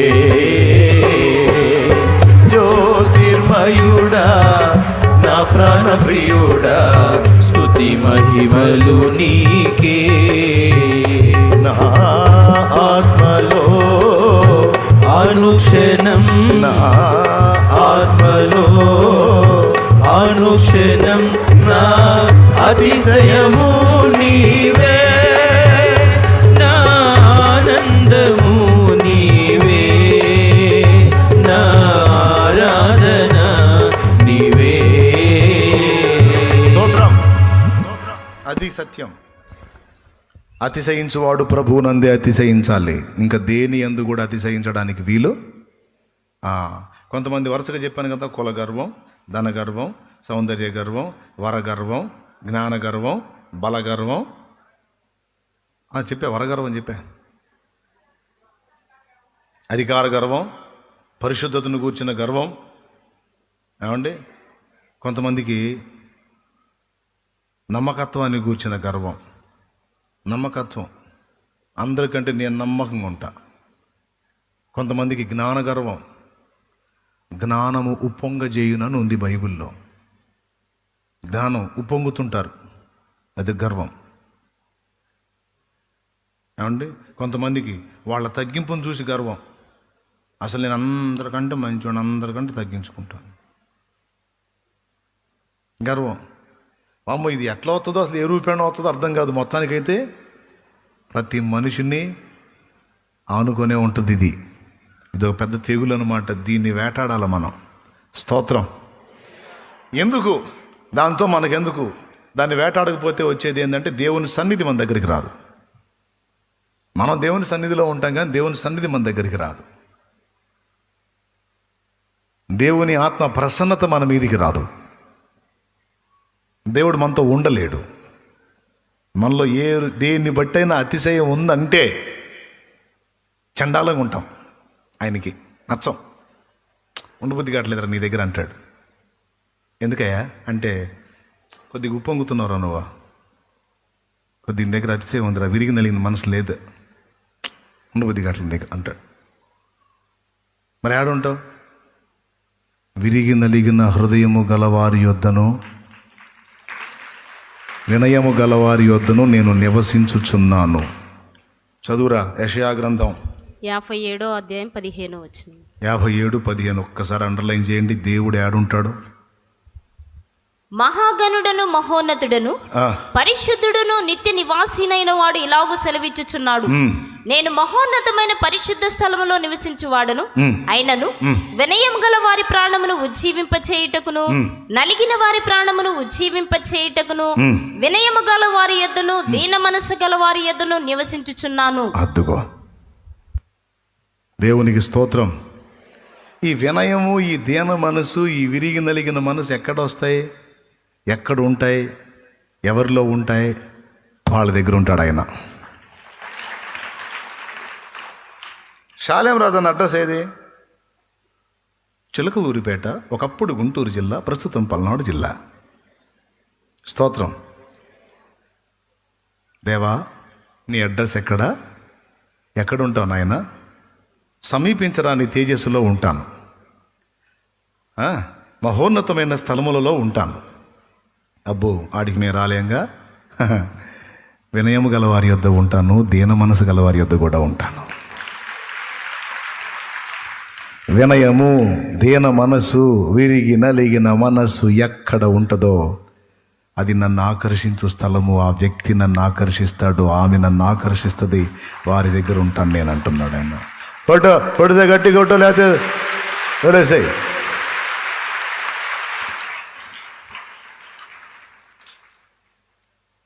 అందుకంటున్నాడు భక్తుడు, విరిగేనా మనసు. రాయ్యా, ఇంకా రా నా దగ్గరికి, ఇంకేం లేదయ్యా నా దగ్గర. అందరికంటే అధముడను, అన్నిటికంటే అధముడను. నేను నా అనుకునేది ఏది నా దగ్గర యోగ్యమైంది లేదు. అయిపోయింది నా పని, టోటల్గా విరిగిపోయా. ధనాన్ని కూర్చున్న గర్వం లేదు, కులాన్ని కూర్చున్న గర్వం లేదు, జ్ఞానాన్ని కూర్చున్న గర్వం లేదు, సౌందర్యాన్ని కూర్చున్న గర్వం లేదు, నమ్మకత్వాన్ని కూర్చున్న గర్వం లేదు, పరిశుద్ధతను కూర్చున్న గర్వం లేదు. టోటల్గా విరిగిపోయానయ్యా. అయ్యా, ఇప్పుడు ఉంటావుగా నా దగ్గర, నువ్వు కావాలి నాకు, నువ్వు నా దగ్గర రావాలి. లేదు, విరిగిపోయిన అంతా. ఇంకెవరి మీద దేని గురించి అతిశయపడట్లే.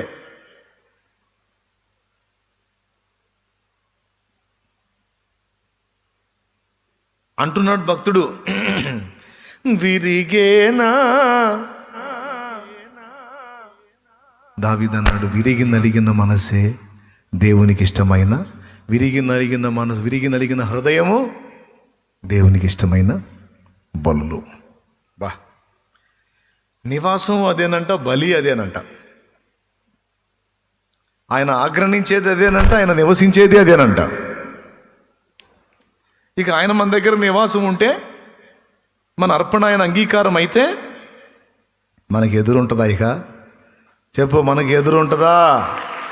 తిరుగుంటుందా? ఆయన వచ్చి మన ఇంట్లో ఉంటే, ఆయన వచ్చి మన ఒంట్లో ఉంటే, ముందు నీ రోగం తగ్గట్టు, నీ బాధలు పోవటం సంగతి అట్టుంచి, నువ్వు ఎవరిని తాగుతావు వాడు బాగుపడతాడు. ముందు నువ్వు ఎవరి క్షేమాన్ని కోరుతావు వానికి మేలు జరిగితే, ఆయన నీ దగ్గర నివాసం ఉంటే. స్తోత్రం. కానీ ఏం చేద్దాం, ఆయన నివాసం ఉండాలంటే ఒక్కొక్కళ్ళ దగ్గర టన్నులు ఉంది. ఏంటిది? కొంతమంది అస్సలు ఏమి లేనట్టు కనపడతారు. అమ్మో, ఉంటుంది. కొంతమంది దగ్గర టన్నులు ఉంటుంది, కొంతమంది దగ్గర ఏమో క్వింటాలు ఉంటుంది, కొంతమంది దగ్గర ఏమో కనీసం కేజీల్లోనన్నా. ఏంటిది? అహం, గర్వం, స్వయం. కొంచెం ఈ విషయాన్ని జాగ్రత్తగా పరిశీలించుకొని, వివేచించుకొని, మెళకువగలిగి దాని విషయంలో నీవు నేను మనం జాగ్రత్త పడితే మా ధన్యులం. ఓకేనా? ఇప్పుడు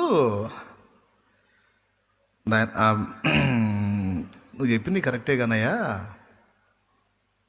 నా దగ్గర ఉన్నాయన్నీ వైనం చేసుకున్నాను, ఇంకా కొన్ని ఉన్నాయి అన్నది నాకు కూడా కొంచెం ఒక్కోసారి అర్థమవుతుంటుంది, కానీ ఈ మొత్తం పోవాలని ఆశ కలుగుతుంది కానీ పోవట్లేదయ్యా. ఎప్పుడోసారి ఏదో సందర్భంలో వస్తానే ఉన్నాయి అనేది ఒక ఫీలింగ్ ఉంటుంది. దానికి సమాధానం చెబుతా. స్తోత్రం.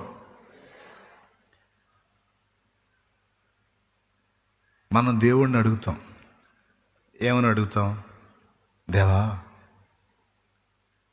నా కోరిక ఉందయ్యా. ఏంటి నా కుమారి నీ కోరిక?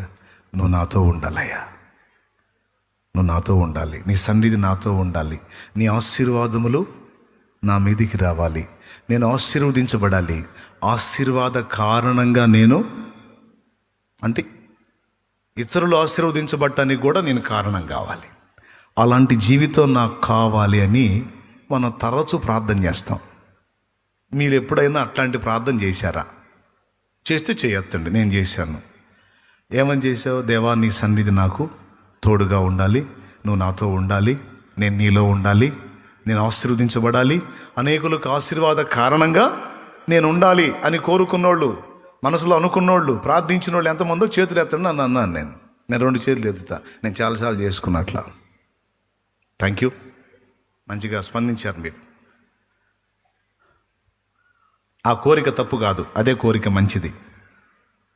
అసలు మనం అట్లా కావాలనేది దేవుని చిత్తం కూడా. మనతో ఆయన ఉండాలనే కదా మనల్ని చేసుకున్నాడు. స్తోత్రం. ఈ ప్రార్థన మనం తరచుగా చేస్తాం. మీరు ఎప్పుడో ఒకసారి చేశారా? అప్పుడప్పుడు చేస్తూనే ఉంటారా ఈ ప్రార్థన? రైట్, అప్పుడప్పుడు చేస్తూనే ఉంటారు. అయితే అండి, ఈ ప్రార్థన ఎప్పుడైతే నువ్వు మొదలుపెట్టి చేయటం, దేవునికి అప్పచెప్పటం, దేవుని అడగటం నువ్వు చేస్తావో, దేవుడు నీకు ఆన్సర్ ఇస్తాడు. ఎట్లా ఇస్తాడు తెలుసా? రివర్స్లో ఇస్తాడు. దేవునికి స్తోత్రం. రివర్స్లో అంటే ఏంటో తెలుసా? నన్ను ఆశీర్వదించు, ఆశీర్వాద కారణంగా నన్ను చేయి, నా దగ్గర నివసించు అని మనం దేవుడిని అడిగితే ఓకే ఆమెన్ అంటాడు. ఆమెన్ అన్న దగ్గర నుంచి ఇక మనకి విరుగుళ్ళు స్టార్ట్ అవుతాయి. అర్థమైతే స్తోత్రం చెప్పు. ఏం స్టార్ట్ అవుతాయి? విరుగుళ్ళు స్టార్ట్ అవుతాయి. సింపుల్, అయిపోయింది మెసేజ్. విరుగుళ్ళు స్టార్ట్ కాగానే మనకి కేకలు స్టార్ట్ అవుతాయి, సనుగుళ్ళు స్టార్ట్ అవుతాయి, గొనుగుళ్ళు స్టార్ట్ అవుతాయి, అరుపులు స్టార్ట్ అవుతాయి. ఏమని? పగబట్టావా? ఎందుకు నాయనా నా జీవితంతో ఆడుకుంటున్నావు? మనుషులు ఆడుకున్నారు, నువ్వు కూడా ఆడుకుంటున్నావు, ఏంది నాయనా? ఆయన అంటాడు, ఏమైంది? ఏమయ్యేది ఏందయ్యా? ఏముంది? అంతా గందరగోళం అయిపోతుంది. ఏమైంది అంటున్నావు? ఏంది? ఏముంది ఇక్కడ? దేవునికి స్తోత్రం. తండ్రి ఇంటి నుండి పిలచితివి, అబ్రామును ఆశీర్వదించితివి, అబ్రాహాముగా మార్చితివి, నీ చేతిలో రొట్టెను నేనయ్యా, వీరు యేసయ్యా, నీ చేతిలో రొట్టెను నేనయ్యా, వీరు యేసయ్యా, వీరు యేసయ్యా, ఆశీర్వదించు యేసయ్యా. అబ్రామా, నిన్ను ఆశీర్వదించి గొప్ప జనముగా చేతును, నీవు ఆశీర్వాదముగా నుందువు. నిన్ను దీవించువాని దీవించదును, నిన్ను దూషించువాన్ని శపించదును. నీవు అనేక జనములకు తండ్రి వగుదువు, భూలోకములో నీ వంశములన్నీ నీ వలన ఆశీర్వదించబడును. అంటే పండగ చేసుకుని ఉంటాడు అబ్రాం లోపల. ఏమన్నా ఎంత ఎంజాయ్ చేశాడో, ఇవన్నీ దేవుడు వాగ్దానాలు కొమ్మరిస్తున్నప్పుడు లోపల ఎంత ఆనందించాడో. Thank you thank you thank you lord, hallelujah hallelujah అని. తర్వాత కౌంటర్ స్టార్ట్ అయిద్దని తెలియదు. దేవునికి స్తోత్రం. హల్లెలూయా. బాబా చాలా వందనాలు దేవా నాయనా, ఏదో నీ కృపయ్య నన్ను ఇంతగా గుర్తు చేసుకున్నా. అన్నీ చెప్పాడా? థ్యాంక్ యూ ఏంది, బయలుదేరు అన్నాడు. ఎక్కడికి నాయనా? ఇక్కడ నుంచి బయలుదేరు. నీవు నీ తండ్రి ఇల్లు, నీ దేశం విడిచి, నీ స్వజనుల యొద్ద నుండి, నీ స్వదేశం నుండి, నీ తండ్రి ఇంటి నుండి విడిచి అక్కడ నుంచి బయలుదేరి నేను నీకు చూపించే ప్రదేశానికి పో, అక్కడ నిన్ను గొప్ప జనంగా చేస్తాను. స్టార్ట్. ఏం స్టార్ట్? విరవటం స్టార్ట్. ఫస్ట్ ఎక్కడి నుంచి అడుగొడుతున్నాడు? ఎక్కడి నుంచి? పాప మనసు ఒప్పల. తండ్రి ఇంటి నుండి వస్తా వాళ్ళ నాన్న నన్ను లోతును వెంట వేసుకొని వచ్చాడు.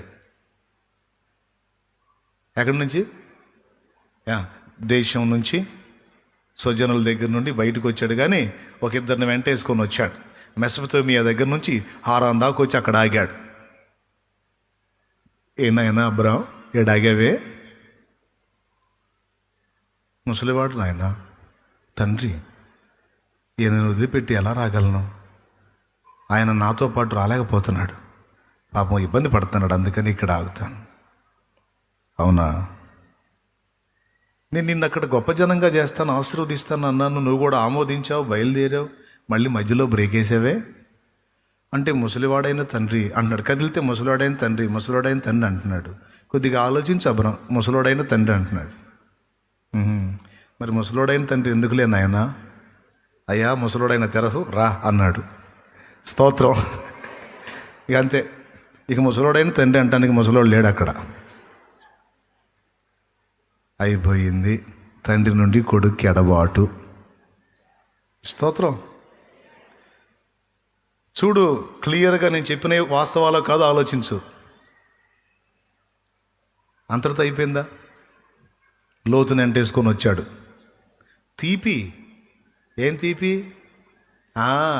నువ్వు నీ బంధువుల యొద్ద నుండి, నీ స్వజనుల యొద్ద నుండి, నీ తండ్రి ఇంటి నుండి బయలుదేరరా, మొత్తం వదిలేసిరా అన్నాడు.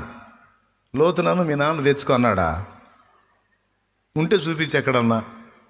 స్తోత్రం. తెచ్చుకో అన్నాడా?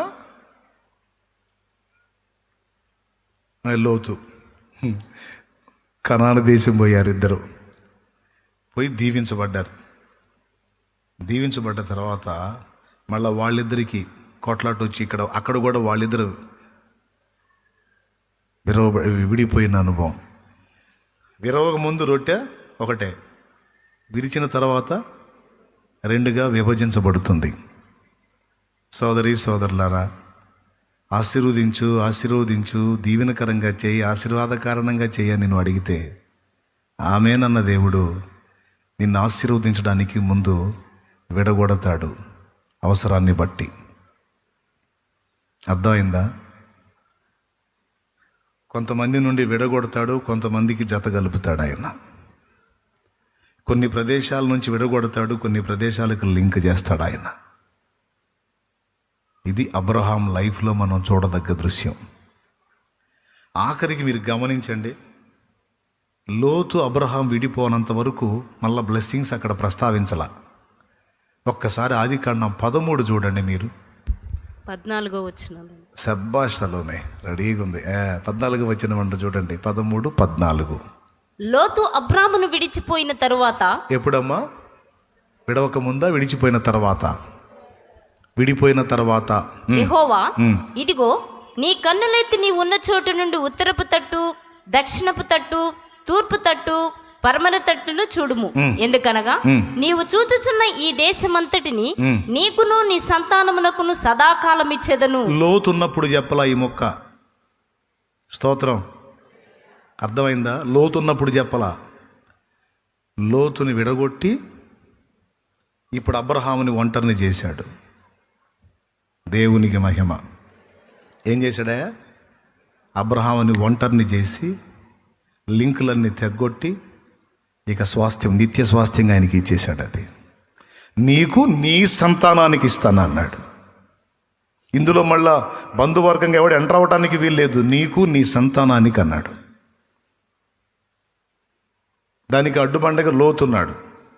లోతు వెళ్ళిపోయిన తర్వాత అని క్లియర్గా రాసింది చూడు. లోతు అబ్రహామును విడిచిపోయిన తరువాత దేవుడి ఈ ఆశీర్వచనం పలికాడు. అవునా? అయిపోలా. మధ్యలో హాగర్ ఎంటర్ అవ్వాలా? ఎవరు? హాగర్ ఎంటర్ అయినే. మళ్ళీ అక్కడి నుంచి మళ్ళీ ఆమెను ఎడగొట్టాడు. ఇష్మాయిల్ ఎంటర్ అయ్యాడు, ఎడగొట్టాడు. అంత రొట్టెని ఇరిసినట్టు ఇరవటమే. చూసుకో మరిక. ఇస్సాకు లైన్లోకి వచ్చి ఇస్సాకు మొత్తానికి వారసుడయిందాక అవరోధాలుగా ఉన్న వాటన్నిటినీ విరిసే పనిలోనే ఉన్నాడు పెద్ద ఆయన. కొట్టాల గట్టిగా. అది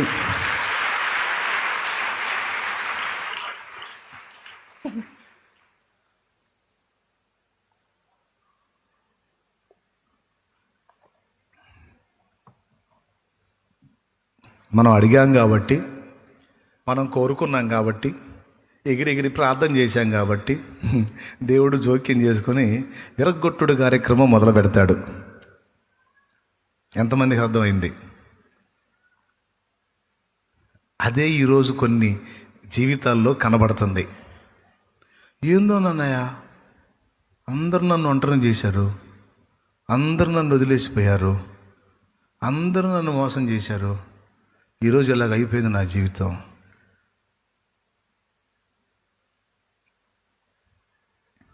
ఎందుకు చేశారు? వాళ్ళందరితో ఉంటే నువ్వు ఆయన ఇవ్వాలనుకున్న దాన్ని స్వతంత్రించుకోలేవు, అందుకే విడగొట్టాడు.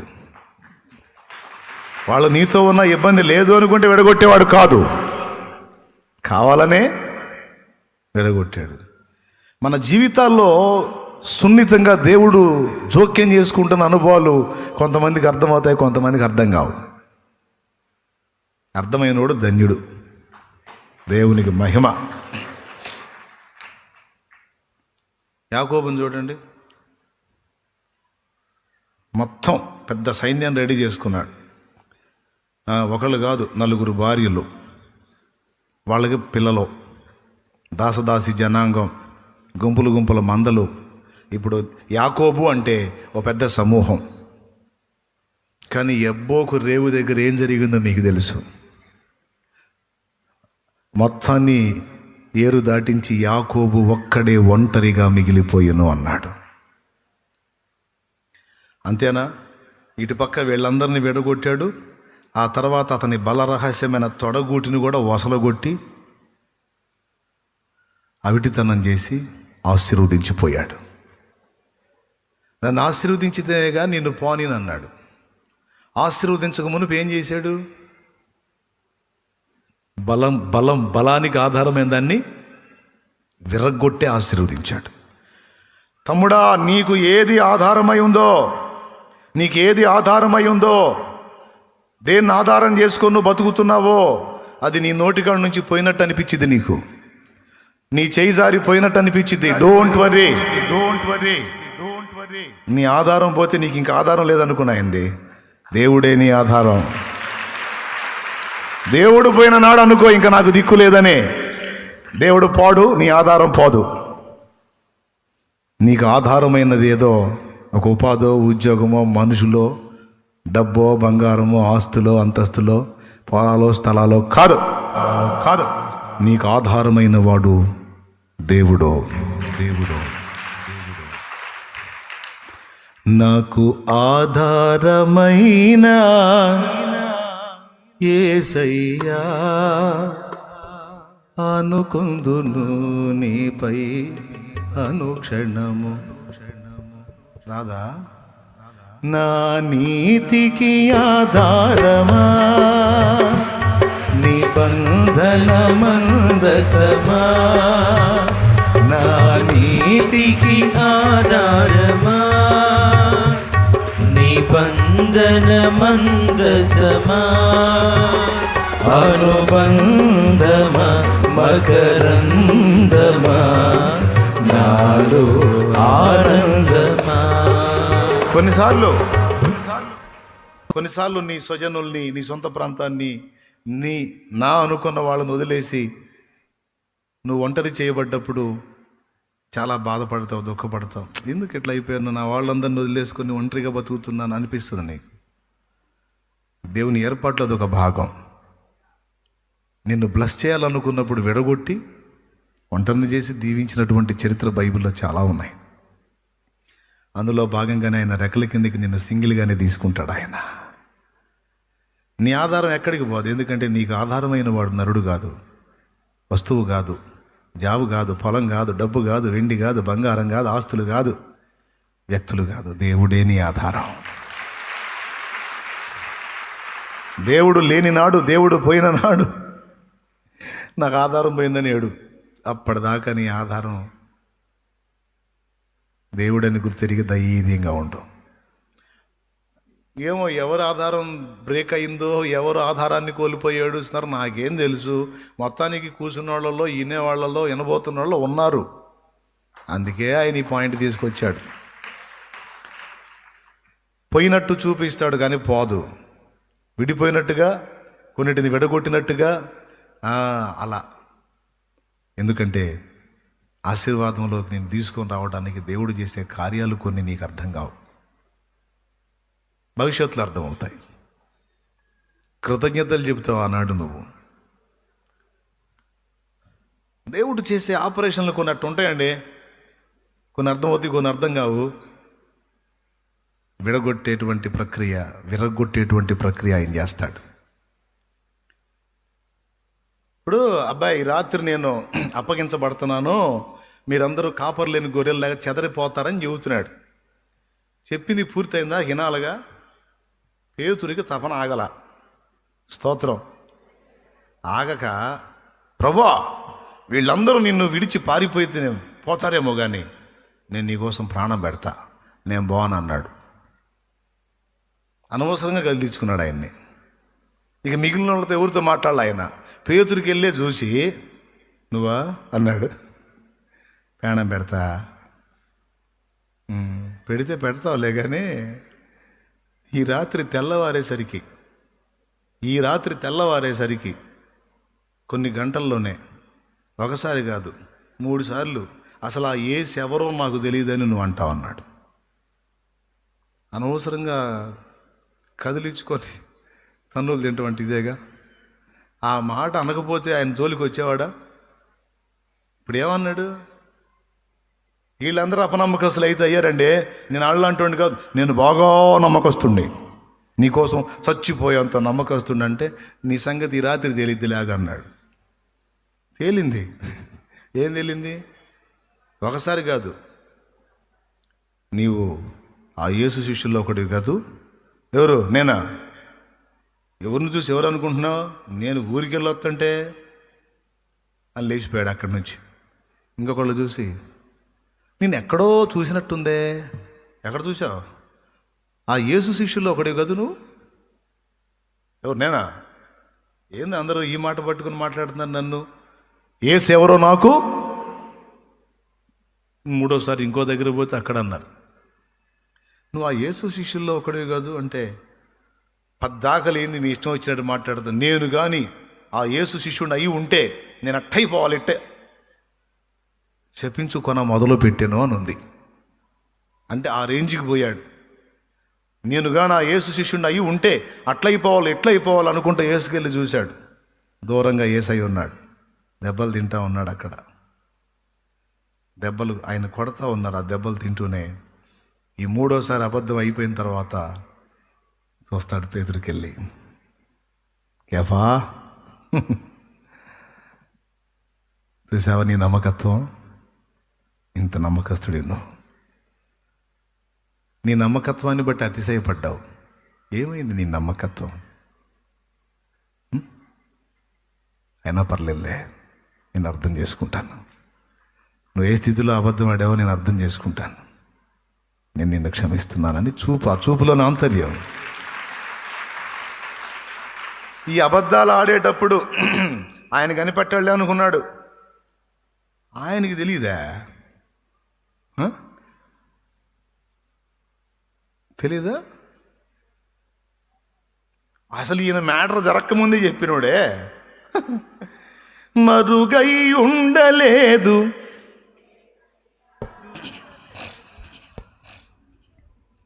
మారని దేవుడవు నీవేనయ్యా, మరుగై ఉండలేదు నీకు యేసయ్యా. మారని దేవుడవు నీవేనయ్యా, మరుగై ఉండలేదు నీకు యేసయ్యా. సుడులైనా సుడిగుండాలైనా వ్యధలైనా వ్యాధి బాధలైన మరుగై ఉండలేదు నీకు యేసయ్యా, మరుగై ఉండలేదు నీకు యేసయ్యా. మారని దేవుడవు నీవేనయ్యా, మరుగై ఉండలేదు నీకు యేసయ్యా. దేవునికి మహిమ. ఈయన గారు అసలు అబద్ధాలు మొదలు పెట్టక ముందే చరిత్ర చెప్పాడు. 3 సార్లు ఆయన సంఖ్య కూడా చెప్పాడు. ఆయన తెలీదు. చూసేసరికి గుండె జారిపోయింది. వరే వరే వరే వరే, అనవసరంగా ఏడ్చులు పడ్డాను, ప్రగల్భాలు పలికాను, నీకోసం ప్రాణమిత్తా అన్నా, పోయ పరువు పోయ. ఇంతేనా నా నమ్మకత్వం? అయ్యా, నేను కృంగిపోతానని మాట్లాడుతున్నావా నాతో? నేను అర్థం చేసుకున్నాలే, నిన్ను క్షమిస్తానని అంటున్నావా? ఇదయ్యా నీ ప్రియ శిష్యుని నమ్మకత్వం అని ఏడ్చుకుంటూ పోయాడు బయటికి. వెలుపలికి పోయి సంతాపపడి ఏడ్చెను అని రాసుంది. ఇదయ్యా నీ ప్రియ శిష్యుని యొక్క నమ్మకత్వం. నీకు పనికిరానయ్యా నేను, పనికిరానయ్యా నేను, పనికిరానయ్యా నేను. ముందే చెప్పాడుగా, నేను నిన్ను అర్థం చేసుకున్నా. ఎంత గాయపడి ఉంటాడో చూడండి ఆయన. ఇదంతా ఎందుకు వచ్చింది? అహానికి పోయినందుకు వచ్చింది. స్తోత్రం. ఏ విషయంలోనైనా మనలో అహం అనేది ఆయన కనిపిస్తే దాన్ని విరగ్గొట్టే పనిలోకి వెంటనే దిగుతాడు దేవుడు. ఎందుకంటే మనల్ని ఆశీర్వాదానికి వారసులుగా చేయాలనేది ఆయన కోరికే. ఆశీర్వదించవయ్యా నువ్వు అడిగితే, అలాగేనయ్యా నీ ముందు విరగొట్టే పని మొదలు పెడతాడు. అప్పుడు నీకు అర్థమయ్యేది ఏంటంటే, భక్తి చేసే కొద్దీ, దేవా దీవించమనే కొద్దీ, ఆశీర్వాదాలను ఎదురు చూసే కొద్దీ నాకేందో అంతా రివర్సే అవుతుంది అని నీకు అనిపించిద్ది. ఒకప్పుడు ఎట్టబడితట్టుంటే ఏమీ లేదు, ఇప్పుడు అన్నీ మానుకొని పద్ధతిగా ఉండి దేవా దేవా దేవా అనుకుంటే ఏందో నా పరిస్థితి అంతా రివర్స్ అయిపోతుంది అని నీకు అనిపించిద్ది. ప్రజెంట్ నీకు ఎవరికైనా అనిపిస్తుందట కదా? అనుకున్నావా? ఏందో నా ఎట్ అయిపోతుంది. దానికి కారణం ఇది. దేవుడు నిన్ను చెయ్యోదల్లా ఏమీ లేదు, నీ చెయ్యి పట్టుకున్నాడు. బండశిలలు ఉంటాయి కొండల దగ్గర, బండశిలలు ఉంటాయి. ఒట్టి శిలలో, శిల్పాలు వేరు శిల వేరు. ఒట్టి బండని శిల అంటారు. ఆ బండశిలల దగ్గరికి వెళ్తే అన్ని శిలలు కొండ నిండా ఉంటాయి, కొండ చుట్టూ పడి ఉంటాయి. ఆడ ఒక వ్యక్తి వచ్చాడు, ఒక బండశిలను చూపించాడు, దాని మీద మార్క్ చేశాడు. ఆ బండశిల అనుకుంది, ఇంతమంది ఉంటే నా దగ్గరికి వచ్చి మార్కు చేశాడేంది? వెంటనే ఒక క్రేన్ వచ్చింది. క్రేన్ వచ్చి ఆ బండశిలకి తీసుకుని అలా గాల్లో లేపి ఓ ప్రదేశంలో పెట్టింది. దానికి అనిపిస్తుంది, ఇంతవరకు నా దగ్గరికి ఎవరు రాలా, నేనెవరో మహానుభావుడు వచ్చి నన్ను మార్కు చేశాడు.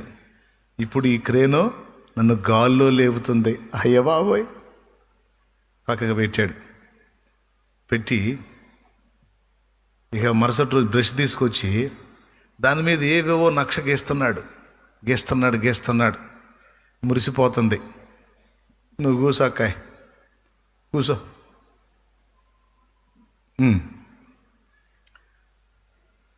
ఏదేదో గీస్తున్నాడు. మురిసిపోతుంది. మిగిలిన బండ్లన్నీ విడ్డూరంగా చూస్తున్నాయి. వాటికి మార్కింగ్ లేదు, వాటికి క్రేన్ వచ్చి పైకి ఎత్తలేదు, వాటి మీద నక్షలు గీసింది ఏమీ లేదు. కానీ దీనికి ఒక్కదానికి స్పెషల్. ఇక మరుసటి రోజు నుంచి సామాన్ తెచ్చుకున్నాడు, క్యారేజీ తెచ్చుకున్నాడు. స్తోత్రం, హల్లెలూయా. ఏం తెచ్చుకున్నాడు? సామాన్ తెచ్చుకున్నాడు. ఇక మిగిలిన వాటి జోలికి, వేటి జోలికి పోట్లా. దేన్నైతే ప్రత్యేక పరిచాడో ఇక దాన్ని కొట్టడం మొదలుపెట్టాడు. టప్పి టప్పి టప్పి టప్పి టప్పి కొడతా ఉంటే ఇక మొత్తుకుంటా ఉంది. ఇదేంద్ర నాయన, వచ్చి మార్కు చేస్తే అబ్బో అనుకున్నాను, గాల్లో పైకి లేపితే ఇక నా జీవితం ఓహో అనుకున్నాను. నా మీదకి వచ్చి బ్రష్ తీసుకొని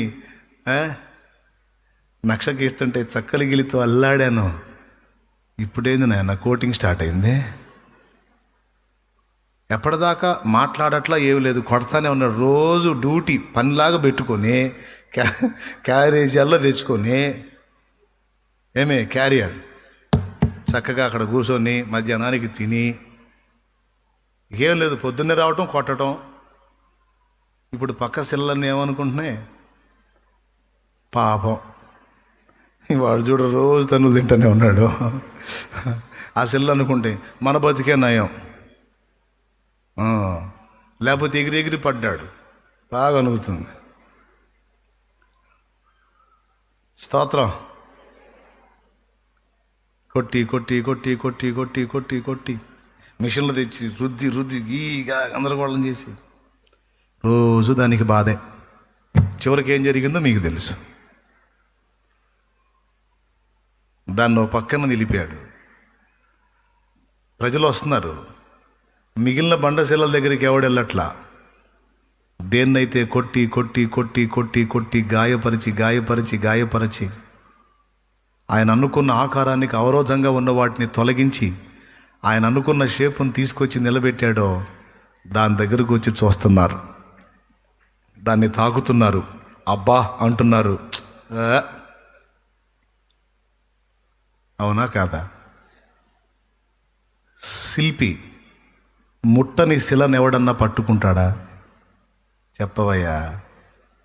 శిల్పి ముట్టని శిలను ఎవడైనా టచ్ చేస్తాడా? ఏ శిలనైతే శిల్పి ముట్టాడో కొట్టాడో దాన్ని కదా ప్రజలు మెచ్చుకుంటారు.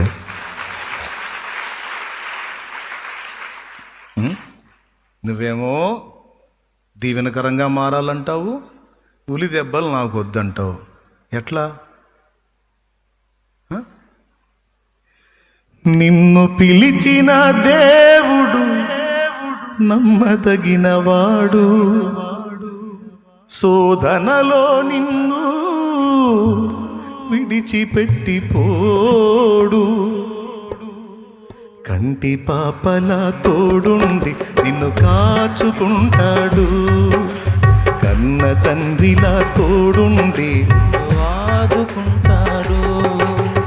నమ్మునేస్తమా ఇది సత్యం, వీడవోకుమా విశ్వాసం.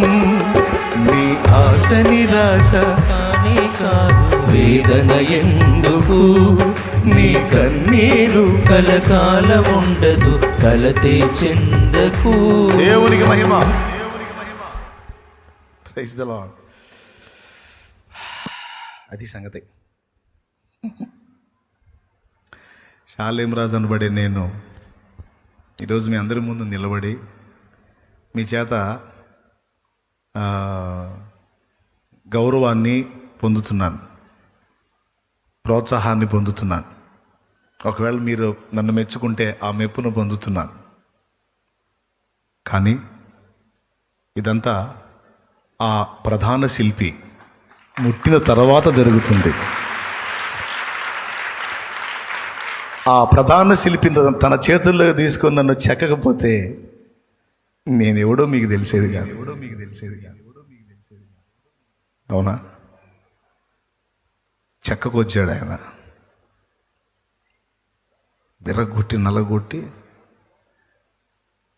ఊహ తెలిసిన దగ్గర నుంచి పసిప్రాయం నుంచి రకరకాల అనుభవాలను చూపించి,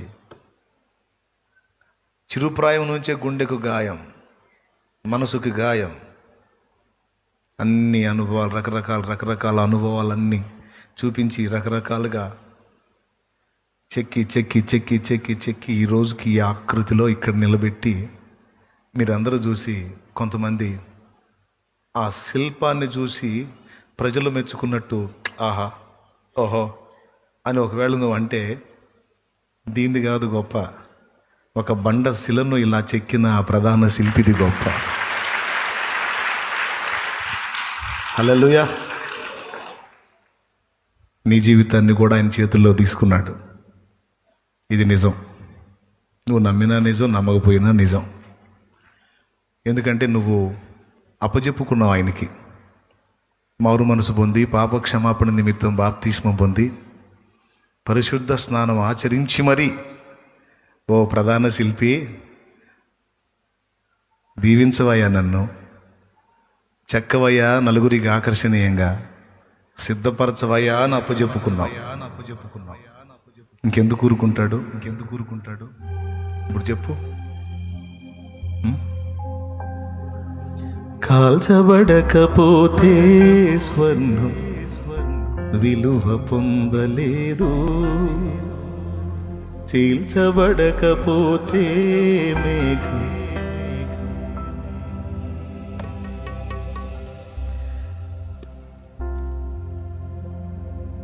దున్నబడకపోతే భూమి పంటనివ్వలేదు, చెక్కబడకపోతే శిల్పం కాదు, శ్రమల కొలిమిలు కాలకపోతే యేసు రూపు రాదు. నువ్వు శ్రమల కొలిమిలో కాలకపోతే యేసు రూపు రాదు. అవసరాన్ని బట్టి అగ్ని వంటి శ్రమలు కలుగుతున్నవని తెలిసి కలత చెందబోకు. అవసరాన్ని బట్టి అగ్ని వంటి శ్రమలు కలుగుతున్నవని తెలిసి కలత చెందబోకు. నిన్ను పిలిచిన దేవుడు నమ్మదగిన వాడు, శోధనలో నిన్ను విడిచిపెట్టిపోడు.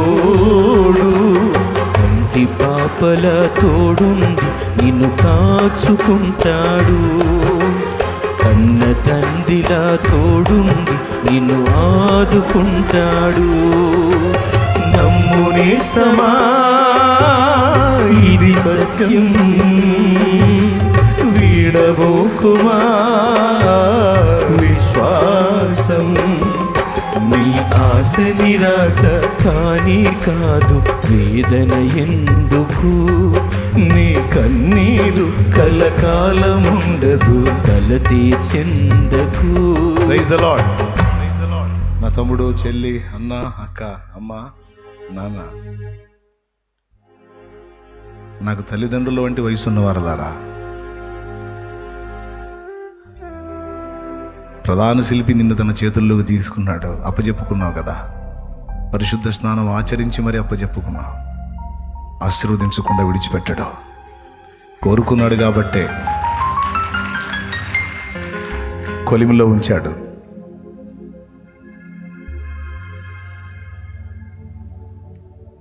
చేరువయ్యాడు కాబట్టే చెక్కటం మొదలు పెట్టాడు. పక్క ఏం వేదన పడద్దు. అయ్యే ప్రతి గాయం నీలో ఒక పరిమళాన్నే వెదజల్లుతుంది.